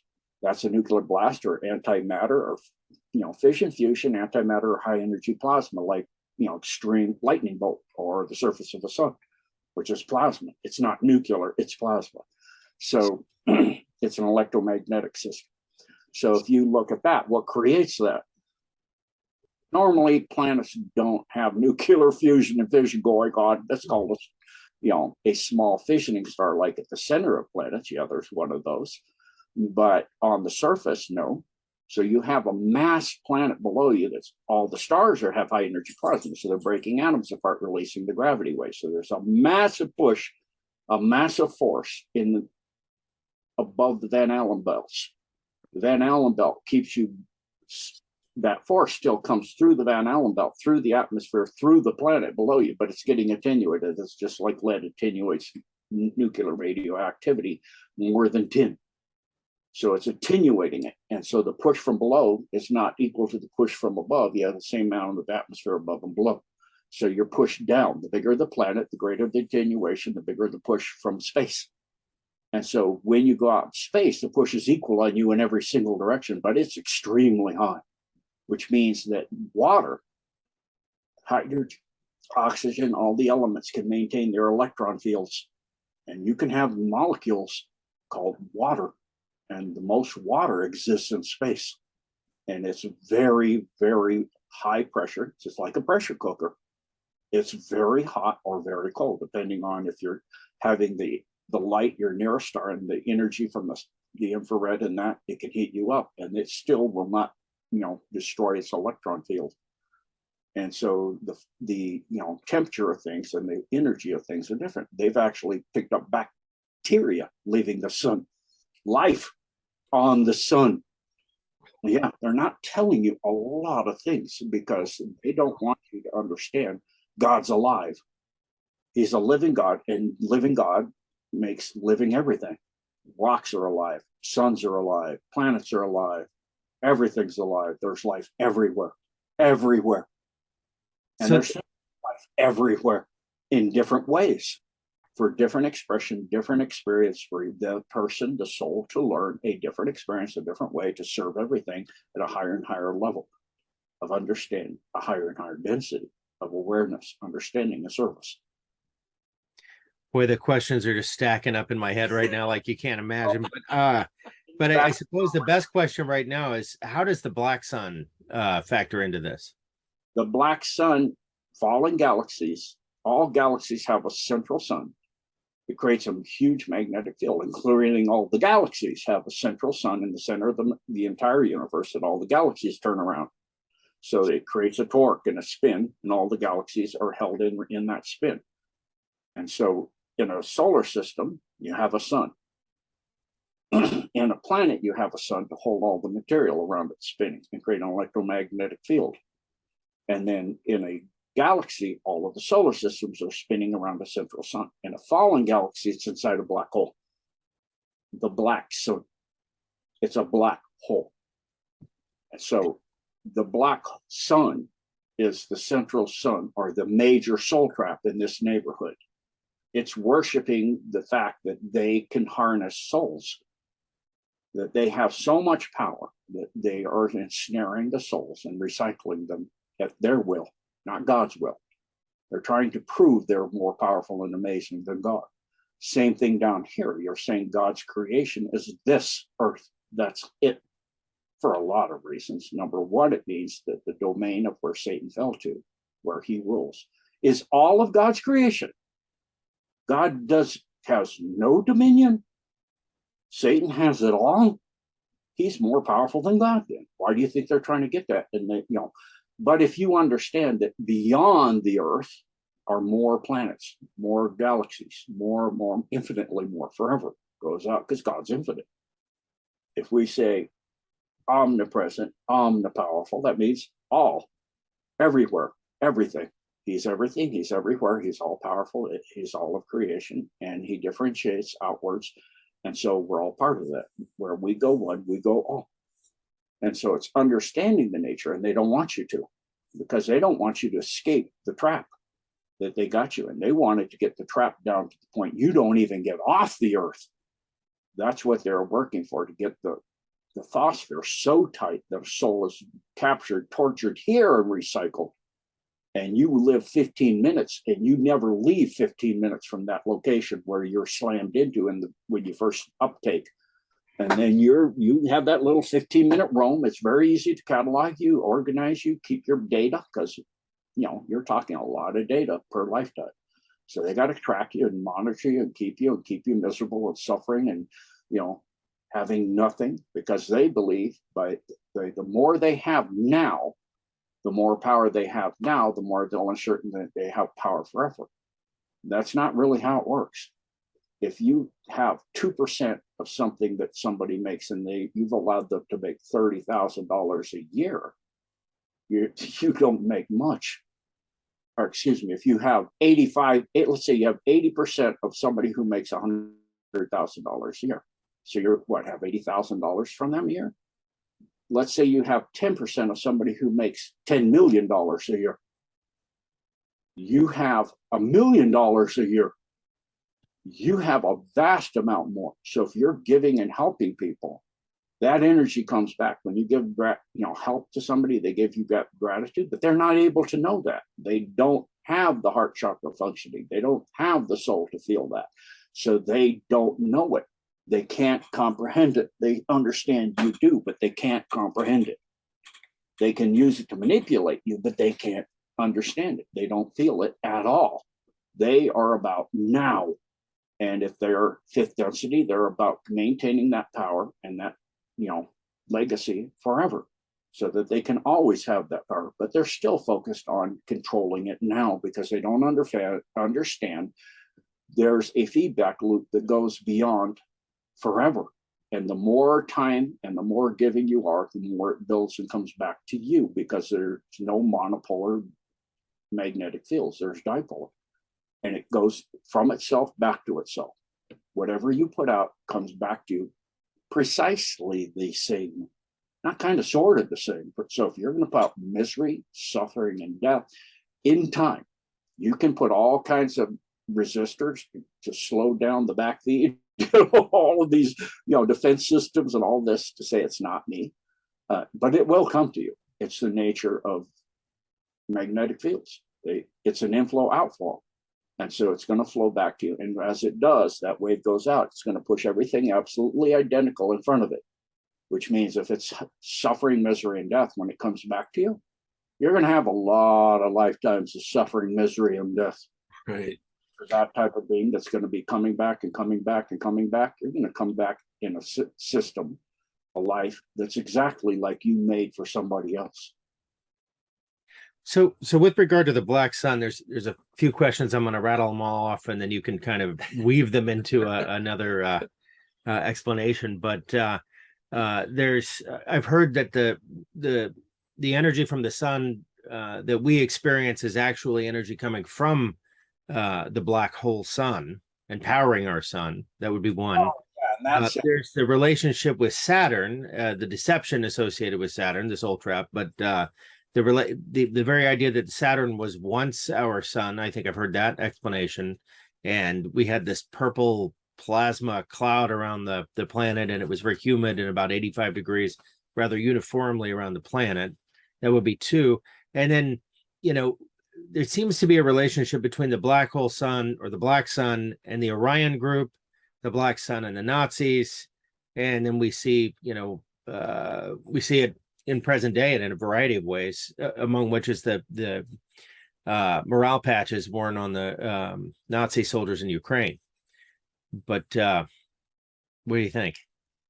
So the suns are all interconnected with what are called Birkeland currents, which are, magnetic fields rotating that have, polarity to them that connect and bring the energy like power lines in your wall, like wires. So it flows from sun to sun to sun, and then it goes into the core of that sun, and its magnetic field, it vibrates at a certain frequency, and that holds certain frequencies of light as it comes out from the core. And as the energy is coming down through all of space towards that gravitational magnetic, center, it's getting closer and closer together. When it gets to a certain closeness, it's going to ignite into a vibrational, when it gets in the center of that magnetic field, it's going to ignite because it's hit the density and resonance to ignite. So in the case of a G star, it ignites in the frequency spectrum of a G star because that's the size and frequency of that magnetic field. It's going to hold that energy, and the other stuff is going to go into the core and then back out again, and you won't see it because it's not resonant. So it won't be visible. It may stay interdimensional, in fact. So you won't witness it at third density. Wow. If you're at fifth density, you would, if it has a fifth density presence, you would witness it as a fifth density. It's white now, it's not yellow, because it's at fifth density there, and you're able to experience that because you're at fifth density. So the suns are all tied together. So the black sun, of course, is radiating energy out from it, even though it's inside a black hole, because black holes are dipolar. They have a magnetic field. They have huge jets of energy from the sun that's trapped inside to come out the poles. And it comes out the poles like the borealis on Earth, coming from the central sun in the Earth as a ring. As it polarizes the electromagnetic field going in, that light and energy coming out creates huge waves of arcs of energy going up, for, in the case of a black hole, sometimes for billions and at least a few 100,000 light years out. But in the case of the Milky, and that radiates out as a ring. But in the case of the Milky Way, you've got Andromeda, where it fell from, which is massive, a massive gravitational electromagnetic field. The gravitation, again, being a push, is going to push on that energy. And then you got Sagittarius and the globular cluster universe, galaxies on the other side. So you have pushing on both sides. It pushes that field coming out from the Alcyon, the sun in the center of the Milky Way, into about a 3-day field that goes and spreads out across the Milky Way like a curtain that's 3 days thick for a solar system. That means every half time you go around, you're going to pass through that curtain. The curtain's like a sheet across the sphere of the turning of the Milky Way. All the solar systems pass through it every half rotation. When they do, every time they go through, they have to reorientate their electromagnetic field, because at one side it's 180 degrees from the other side every single time. So every single time your electromagnetic field either has to collapse and reorientate itself, or the planet physically rotates in space, depending on what it's capable of, its fluidity. So that then causes all of the planets to either collapse their field and flip their field, or to flip physically in space, like I said with Uranus, where it was unable to finish that. At the time prior to the last cross through, the Saturn system, sometime since that time, the Saturn, the Earth was a moon called Kingo that orbited the planet Tiamat, which lay between Mars and Jupiter. And so there was a vast war, and Kingo had what you essentially described, a tropical climate pole to pole, with the Van Allen belts trapping light from Saturn, which was a star. It was a binary star system, so where one star actually orbited within the ecliptic field of that sun.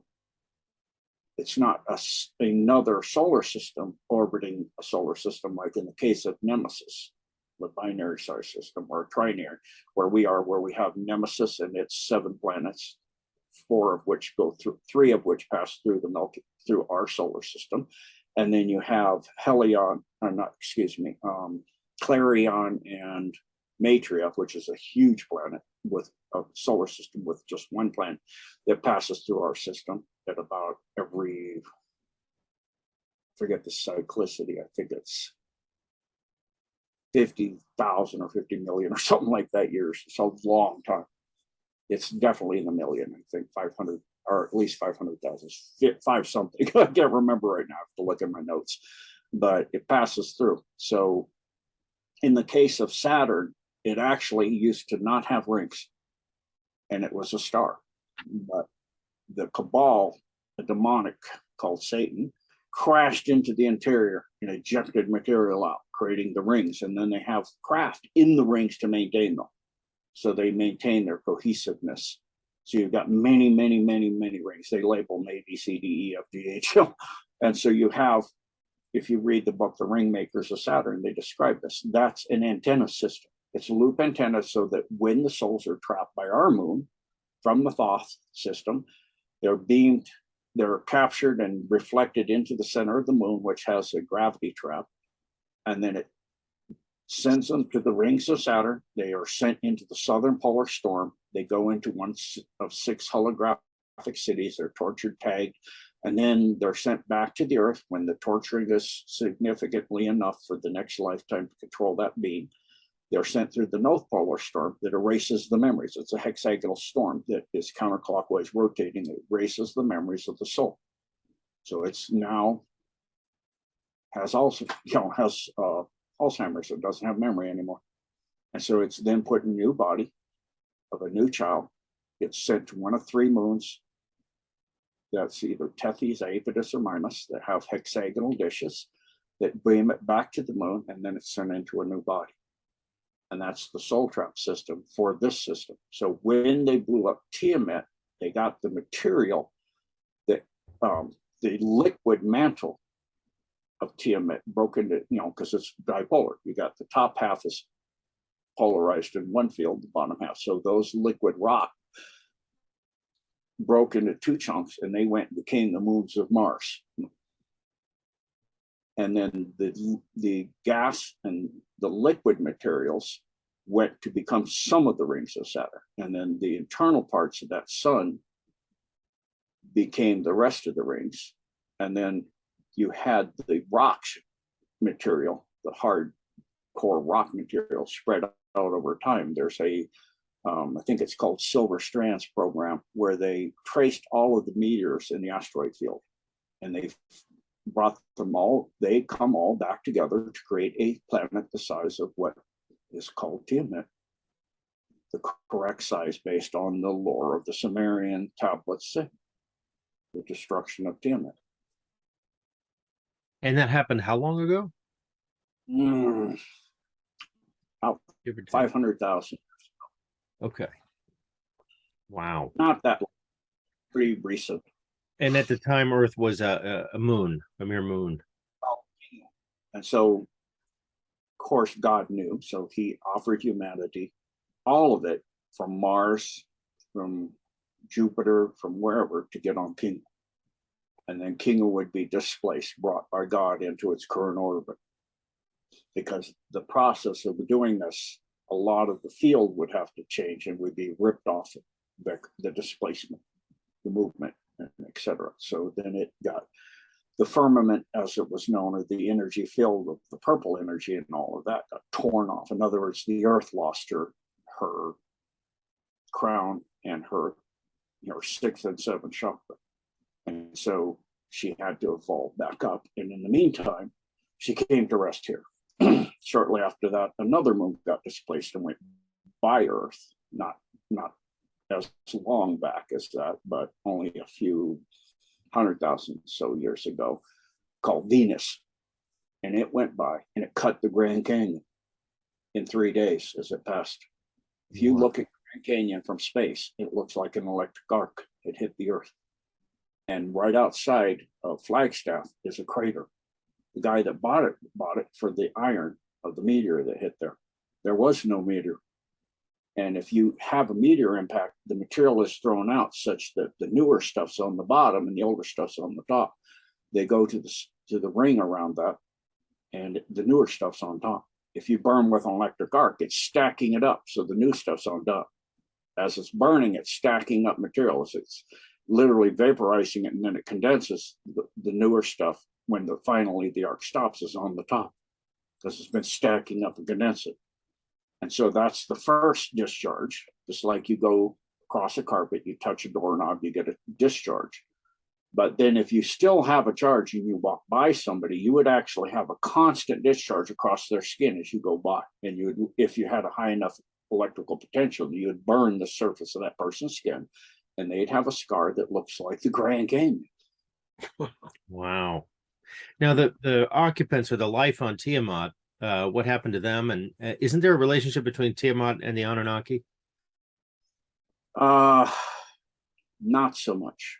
They ruled Tiamat and caused the war, helped to cause the war. Okay. They ruled Samaria for a time, and they ruled utterly in Göbekli Tepe.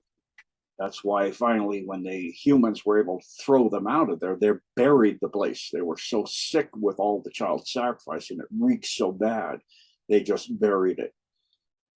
They said, to heck with this place. We'll go find somewhere more wholesome to live. The energy is so terrible for so many thousands of years, we're just going to bury it. And because they did that, that enables you to carbon date it, because when you bury it, it has organic material on the surface that you're putting and, you know, piling up on top of it. And then sediment from space and plants accrues over time, and the ground comes up to meet that big, huge pile of dirt you put on top of your city, and it's all flat. You know, which shows you the Earth is getting bigger. And it has been getting bigger. All planets do. They accrue material from space. In the case of the Earth, it's about 200 million tons a year. That's a lot of material. So that means you go back in time to, say, 167 million years ago. The Earth was half its size, which means the gravity field was less. The smaller the planet, the less the attenuation, the less the gravity well. So you were able to have animals that are huge and trees that are huge, trees nearly a mile high, with animals to eat them that can reach up to get those leaves. Things called brachiosauruses. You can't have a brachiosaurus walking around on the surface of the Earth today. Its bones would turn to powder with the weight of its body. It could not get blood to its head 90 feet up off the ground unless the entire body was nothing but a heart pumping and nothing else. And that's not going to work, you know. So of course, due to the size of the planet, that's due to the increased size of Earth that has changed those conditions. Mm-hmm. Now, how does that impact time? Because I would think that the size, the larger the diameter, the change in the spin would maybe have an effect on how we perceive time. Time is a perception based on the need of the sentient life that's there. Okay, so no relationship between time and the perceptions change at density. It's more a function of density. Density, okay. So for example, at fourth density, if I go there for one day to my home on fourth density, or let's make it easy, a week, 7 days. I come back, 1 day has passed here, 7 to 1. So I'll have experienced a week. I'll come back. Oh, I have a massage today. Yay. I'll drive down to my masseuse. I'll go in. She goes, Gene, your massage is next week. Okay. So I'll go back, sit in my car, move myself forward in time, go back in. She goes, I'm glad you remember it's this week. I go, yeah, I remember. So I'm glad you came back. Yeah, I came back. Here I am. And then I go back to my car and I go back to the day it was in, and I go home, but I have the massage because I moved my body there. I'm like, I need a massage. I don't need just my consciousness there. Yeah. So then I go back and I go home. Yeah. Well, this is one of those interviews I'm going to be listening to at least one more time. This is pretty heady stuff, but I got to ask about the sort of the spear of destiny. You know, it's been on my mind with the whole Easter holiday and whatnot. As an artifact, it's said to have been imbued with tremendous power, and you know, this was something that different leaders have sought after for a long time. Who knows where it is now, but something tells me you know a little bit about it. Oh yeah. So, you know, as I said, I was there when Christ was crucified. I don't think he was crucified. I know I was there. I saw it. It's not something you're likely to forget if you were there. I guarantee you, it was pretty beyond comprehension what was going on. Two huge ships came down, the size of Albuquerque. Big. The ground shook, the ground opened up, people were screaming and running. The Son of God is, dying on the cross at the time. I mean, the sky is like getting all dark and crazy, and lightning and thunder from these two huge ships and lights and all kinds of stuff. I mean, you don't have words for that back then. But because I have always had memory, I know exactly what I'm looking at. I can't explain it to people because they don't have those words in the language at that time or the understanding. Yeah, wheel within wheel with a whole bunch of cherubim. Okay, or something, a cherubim. Okay, spinning around. Yeah, red cherubim because that's red Mercury. Okay. So, you use words that work. But, so the spear of destiny, of course, exists. And that was the lance that was used to pierce Christ's side.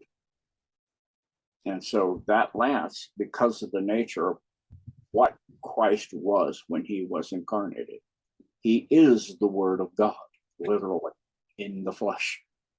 Because the human race and all of creation had gotten to a point with the cabal that they needed a way out of the darkness of being terrible. So to be able to not have the sins of the father, in other words, generational sin going down the line. You do certain things, you do certain rites, you do certain sacrifices, you get power from certain demonics. You can cut that now. You're not the gifts from a demonic are things you would be able to do anyway, eventually. It's not something that you wouldn't be able to do within that lifetime. But they say, if you give me your soul, you don't know it anyway. What use is it to you? I will give you this power. And so you do. And then you die and they have it. And then that energy of that, if you've had children, that gift is passed down. It's part of the contract. And as long as that person uses that, because it's part of the makeup of who they are anyway, it means they would be able to do that. But as long as they do that in service to others using that gift, they won't have any issues. But if they use it for personal purposes and uses, whatever that is, anger, frustration, sadness, whatever, then that energy attached to it can come into you. The demonic can come into you, and you're going to have issues. So now there was no way to dispel that. So what the gift of Christ does is allow you to lay your service to self down and cut the generational curse. So the sins of your father, as Ezekiel said, are not visited upon the son or the grandson or the great grandson. You can cut it in one move, lay it down at the feet of the cross, because of this spear opened up and let out in third density what people call blood.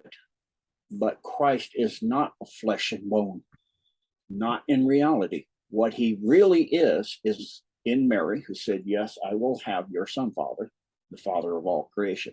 How does God create? With the Word. The Word becomes the light of the Holy Spirit. It drops down density. It becomes matter as we know it. In the case of Christ, because it needs to be pure, it did not take on anything negative service to self at all. It remained the light of the Holy Spirit and the Word of God, but it became, for those in third density, manifest as flesh. It's not really flesh if you're at fifth density. If you're at fifth density, you see him on the Christ, you do not see blood come out. You see liquid light of the Holy Spirit in the physical form. Light of the Holy Spirit as like a liquid, like kind of a glowing light of every color you can imagine. That's kind of like water. And it pours down and it lights up everything. It lights up the mountainside, it lights up the hill, it opens up rock, it pours down into caves, it goes everywhere. It covered the spear with massive energy. And that spear glows with that energy to this day. Wow. And so who holds that energy, that power of the word of God and the light of the Holy Spirit. And so the Nazis actually put, at that time, it was up in Tibet, and they had a Tibetan expedition to find the Spear of Destiny, along with the Ark of the Covenant. They went to Africa, as in the movie of the Raiders of the Lost Ark showed, and they got the Ark for a very brief period of time. And then, they were going all over the world. They went to Antarctica because they heard about, Agartha. And so they wanted to get into the inner earth. So they did. They went in and got into the inner earth and met with the Agarthans and the Patalan and the Shambhalans and all the different groups. If you watch the movie what was that called? They went to the Valley of the Moon in Tibet. That's where the Spear of Destiny was, which is Lost Horizons. A lot of the movie was lost. Parts of it were lost, but they found majority of it and they put it together. And that's where some people went up to that entrance into the inner earth. The Valley of the Moon is inside the earth. The monastery that you see there is just where you go in. And because the energy is so powerful and it's tropical there, it's tropical on that area in Tibet. And it's tropical in the middle of Antarctica because of the entrance to the inner earth. The energy is so powerful that it maintains that vibrational energy structure and that way of being, which is first law of gravity. So inside the earth, because you're in the middle, you get a point at about halfway through the magma field of the mantle that is within the crust of the surface and the inner crust and the outer crust, you have a liquid rock. About halfway through that is zero gravity because the inner sun is pushing. It has a gravitational push too. And so the gravitational push is pushing everybody up everywhere there. Essentially it equalizes it from the push of the stars about halfway through. So from that point above, you have a gravity wave that's passing through, like waves passing through each other at sea. So inside the earth, it's about the gravitational field here 160 million years ago, which means you've got dinosaurs down there. Got all kinds of beings from other dimensions, densities, levels, locations all over this universe. They have intergalactic travel and have had it for millions of years. And there's all kinds of free energy and anti-gravity and technologies. And when Hitler went there, they said, if you respect people and be down here, you can have these 3 islands. So they have New Schwaberland, 3 islands. New Schwaberland is the base to get into inner earth.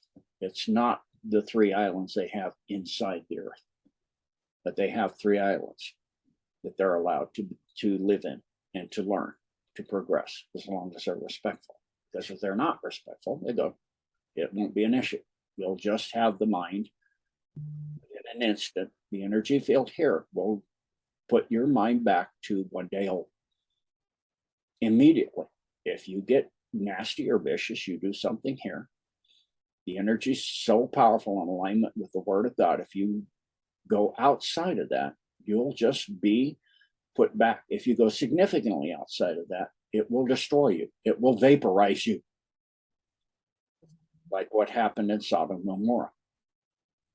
Or like what happened with the ark.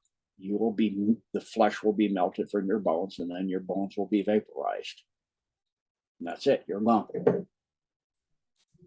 Wow. I think we need to call Brad Olson over this one. So, God, there's 8 different questions going on just on this topic alone. But I wanted to revisit, and I know we're getting a little long here on time, but with regard to planetary changes here on Earth, the poles changing, this impending event that people speculate about. What do you anticipate we'll experience in the event of that happening? Good question. So that depends on your choice and what density you're at. Okay. So if you're a person at second density, you cannot. I understand certain people cannot see in their mind height. They can see width and depth. They cannot see height. They're unable to take a ball, turn it around, and not see it as a circle, a disc in their mind. They cannot see 3 dimensions in their mind. I actually see beyond that significantly. I can see that a torus, a donut, is a sphere at 4th density. It's a platonic solid. Platonic solids, the laws are that all of the vertices have to be the same, and the surface, each surface has to be the same as every other surface, and they all have to be equal. These vertices have to be equal distance from the center. That describes a sphere. A sphere, the surface is the same in every direction. The angles are the same. If you turn that angle, you can turn that angle anywhere on the surface, and it's the same angle, and it's always equal distance from the surface. If we go into a hypersphere, a torus, in 4D, that's true. It's spinning in on itself and coming back out again, like the Earth. It's a torus. Everything beyond 3rd density that's spinning, which is everything, is a hypersphere. And to be precise, it has 2 spheres around it. It has the 3rd density sphere, and it has the 4th sphere, which is a hypersphere or a torus, which is rotating in on itself and back out from the inner center out. And when it gets out at the equator, the top half, the middle charged part, positive charge, moves down, and the negative charge moves up. So the material on the surface is going towards the poles in each direction from the equator. And so that's a hypersphere. So you never have 4, 5, or 6 of anything. In sacred geometry, you have 1 of something, 3 of something, 7 of something, 12 of something. So if you look at platonic solids, they don't want you to know the feminine, because they don't want you to know the Holy Spirit. And we all have our own toroidal field as well, right? Of course.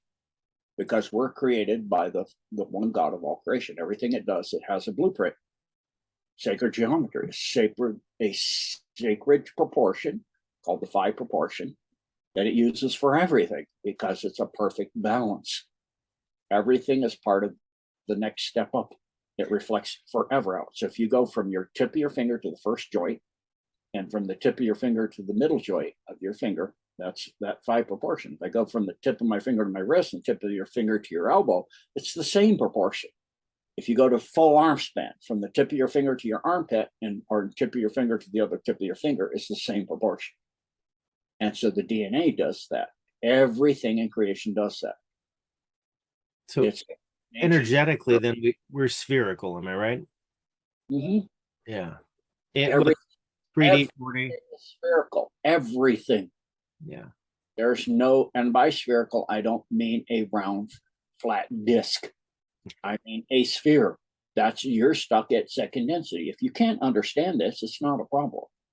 All that it is required when your house is on fire because some narcissist is burning it down is to help the fire department by getting out of their way. Stop arguing about what color and shape your house is. What matters is you help here. You help to help others. And in doing that, it's very easy. It's very easy. Respect others, be kind, considerate, and respectful. Go to the cross, and when you make a mistake, so you can continue to be kind, considerate, and respectful, and lay down your mistakes and go on to do your best. That's all. All that matters is understanding there's one God of all creation who gave his son for everybody forever. Not for some people, because God is infinitely even and infinitely compassionate and infinitely considerate and infinitely giving to everybody. There's no chosen somebody's better or worse than anybody else. And that includes sentient beings. There are beings that were created directly in the image of God, called human beings. And because you need a blueprint for everything else at the beginning. So you get this being that's created out of 64 genetic strands of material. That's the blueprint for everything else you're going to make. So I'll take these 2 strands, 3 strands, or 4 strands for this creature over here on this planet, because they need to experience being a reptile, or they need to experience being a bird creature, or they need to be, as a sentient being, experiencing being a mantid. And so that gives souls, as they are all created at the same time, different experiences as per their previous creation of what they needed. They can come back at that level depending on what they did or not, and a lower level, and they can experience going up through different beings and different ways of being to be able to get their density higher, to be a better service and a more service. It's very, very simple. It's not complicated. And so you do have human beings being the blueprint. They're not down here making us and changing our genetics. Yeah, they're changing and manipulating and dropping your genetics down so they can control you. They're coming to get the etheric strands. They're still etheric. They can't reach into that and change that. That's God. You can't change the nature of God. So that nature of who we are, that's what medbeds do. They reach into the first and second density blueprint of you, and they can regrow a limb. They could regrow you to 64 strands if they wanted to. They have the technology now. They just don't, because, quite frankly, rightfully so, they're terrified of what they would come out with. An eternal being with an absolute gifting, but doesn't have the soul density of awareness to under what soul is going to come in. That's something they've never seen before. You're going to have a child will walk through your crane and go, your tanks and aircraft are all gone. Somebody will be along to collect you. You're handcuffed with the material that used to be your tank, and your feet are cuffed too. And so just lay there and relax and enjoy your day. And you'll be along to collect you and take you to a military tribunal. And everything you've done has been recorded, and it'll all be played for you. And then judgment will be passed based on your works here. Thank you for your time. Next. I feel like I don't think we're ready for this yet. No. Sorry to let you know, pentahelix are already here. Children that are in the womb moving stuff around the room already. They're already testing their abilities to the wars will end, because we're in the end times, and God said, no more, I'm sending my army. You're not going to stop them either. Not even in the womb. They're coming closer and closer to the way we are, which is created in the image of God, like Christ. We become more and more Christ-like, more and more compassionate, more and more giving, but more and more when somebody's making money out of nothing and charging for you to use it. No, not allowed. Overthrow that table. People will not be allowed anymore. You'll be allowed to go off on your own little planet and be nasty all you want to yourself. You know, you can reincarnate 6 times at once and abuse the bejeebers out of yourself. You know? Wow.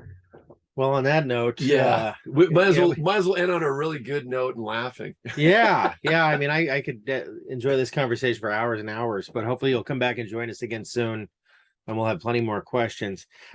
Gene, if you could stick around while we say goodbye to the audience.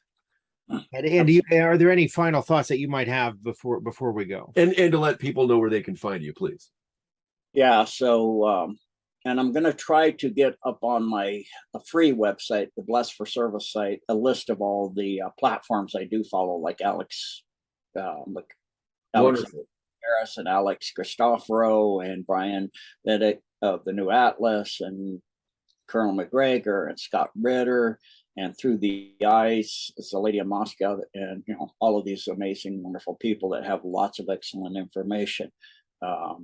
There's a lot of really good people out there with a lot of even higher up space kind of, tech information going on. The ones that I believe are accurate, fairly enough accurate to be following, and the good people.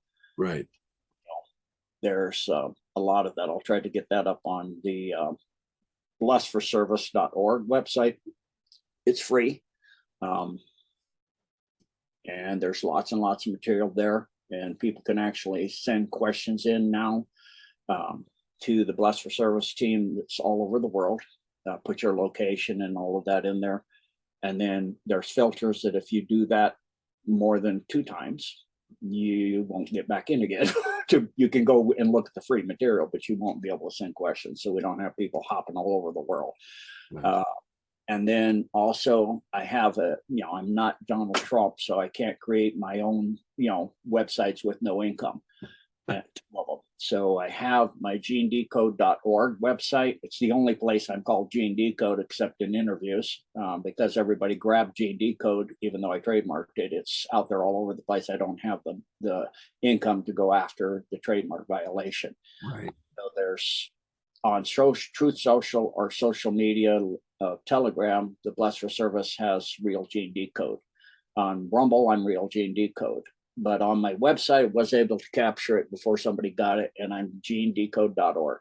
Okay. There was genedecode something and but I got the org. So I do have that website, and it's a paid site for the backside of it. There's some free information, but I do have the Rumble, and then that's $7 a month or $77 a year, and there's decodes going up almost daily now during the week. So there's live streams daily. There's a lot. They're doing the Blessed for Service. Some of them have been awake 70 years. And, so they have a lot of information, and there's, like if they want to do something like God's Sacred Proportion, I'll just download all the information to them and send them all, and they can work, kind of help, and the team will help each other. They're really amazing. So that website's available, and it's getting, it's a little clunky to use. It's a little complicated. It's very hard to hack into, is why I can live stream there. And good. Once I paid the fees, there's not a continuing increase as I get bigger. If I get bigger, I don't have to keep paying more and more and more and more and more. I can live stream at any level. Right. This server that hosts this site, they can stream, they said, at 8 billion live stream. 8 billion devices live stream. I can connect, the interconnectivity and everything is there. So that's why I went with it. The designer, they only have templates. So the designer people I have are so phenomenal. They were able to go in and write the program, but I needed to get the site up so I could pay for the first site and pay for that site. So I got it up. And so now we're getting in the process. Once we finish the Blessed for Service site completely, then we're going to go back to the deep dives part of genedecode.org, and we're going to restructure it where it's easy to use. But on a recent my schedule update that I put on Rumble at the beginning of every month, or the end of the month before that, I got a little bit late because of the time frame. I got it up the beginning of April, and so I have in there, I steer through the website, show you how to use it. It's a little bit difficult, but we're going to make it really smooth and easy as we get done with the Blessed for Service site. So, and then I'll do that video, and I'll put it on my Rumble of the different sites I follow, because like I said, the Duran are phenomenal. The Scott Ritter, Brian Valetic of the New Atlas, Judge Napolitano, he's really good. Yes, Scott Ritter off and on there. He asks, and Colonel McGregor, he asks really good questions, very knowledgeable, like the Trump indictment. Greg Barnes, he goes through that in the Durant, the interview that I had up, and he goes through, you cannot stack 34 of the same exact thing. That's illegal. You cannot try somebody for the same crime 34 times. I mean, come on. And you don't have jurisdiction over the president of the United States, number two. And number three, the crime you're saying he did after he ran. He ran in 2016. It happened in 2017. How could that be an election influence? And it also says it has to be the sole reason that he's hiding this is to influence him, not a reason, the sole reason. There can't be anything else, like he's married and doesn't want his wife to know. That's two reasons. Now it's not, it's a reason. Now it's thrown out because it has, the way the law reads, it has to be the sole reason he paid Stormy Daniels off is to, he had Cohen pay her off. By the way, Cohen paying her off, it's not a crime. Number one, to have sex with a porn star. I doubt he did, for several reasons. Number one, he's a billionaire. Why are you going to go have it with some essentially prostitute? Essentially, she's a porn star. She's a prostitute. Okay. Why is he going to do that? He can have pretty much any woman he wants. Some really high class, young, beautiful women. Yeah, he's married. He's a billionaire. Okay. So, you know, his morality is his morality. I don't judge people. That's, you know, I do what I do. You do what you do. I'm not going to judge you. It's not my job. It's Scott's job. But that's not a crime to have a lawyer. That's paying for a legal service. That's not a crime. And it was after he got elected. It's not election tampering. The crime happened after. You're prosecuting him for something that happened after he was already there, and he was election tampering before he did it. That's not even possible. And the statute of limitations ran out as well, right? That too. So there's so many ridiculous, because he's hiding this big thing, but we're not going to say what that is. Right. You can't do that in the US. You're not guilty till proven innocent. They have to prove your guilt beyond a shadow of a doubt. You can't go, and he defends his innocence. He is not proving he's innocent. He's innocent till he's proven guilty. So this whole thing is incredibly backwards. They have it there because it's very easy to pick the jury such that you know they're all anti-Trump. You know they're Black, if they're Hispanic, if they're Asian, or if there's certain types of people in the white community, you know they're anti-Trump. So you can have all anti-Trumpers in the jury. All he has to do is get it transferred to Staten Island, and he's outside of that area, and he can get a fair trial. Again, the judge himself, his wife said, my husband's going to go after Trump.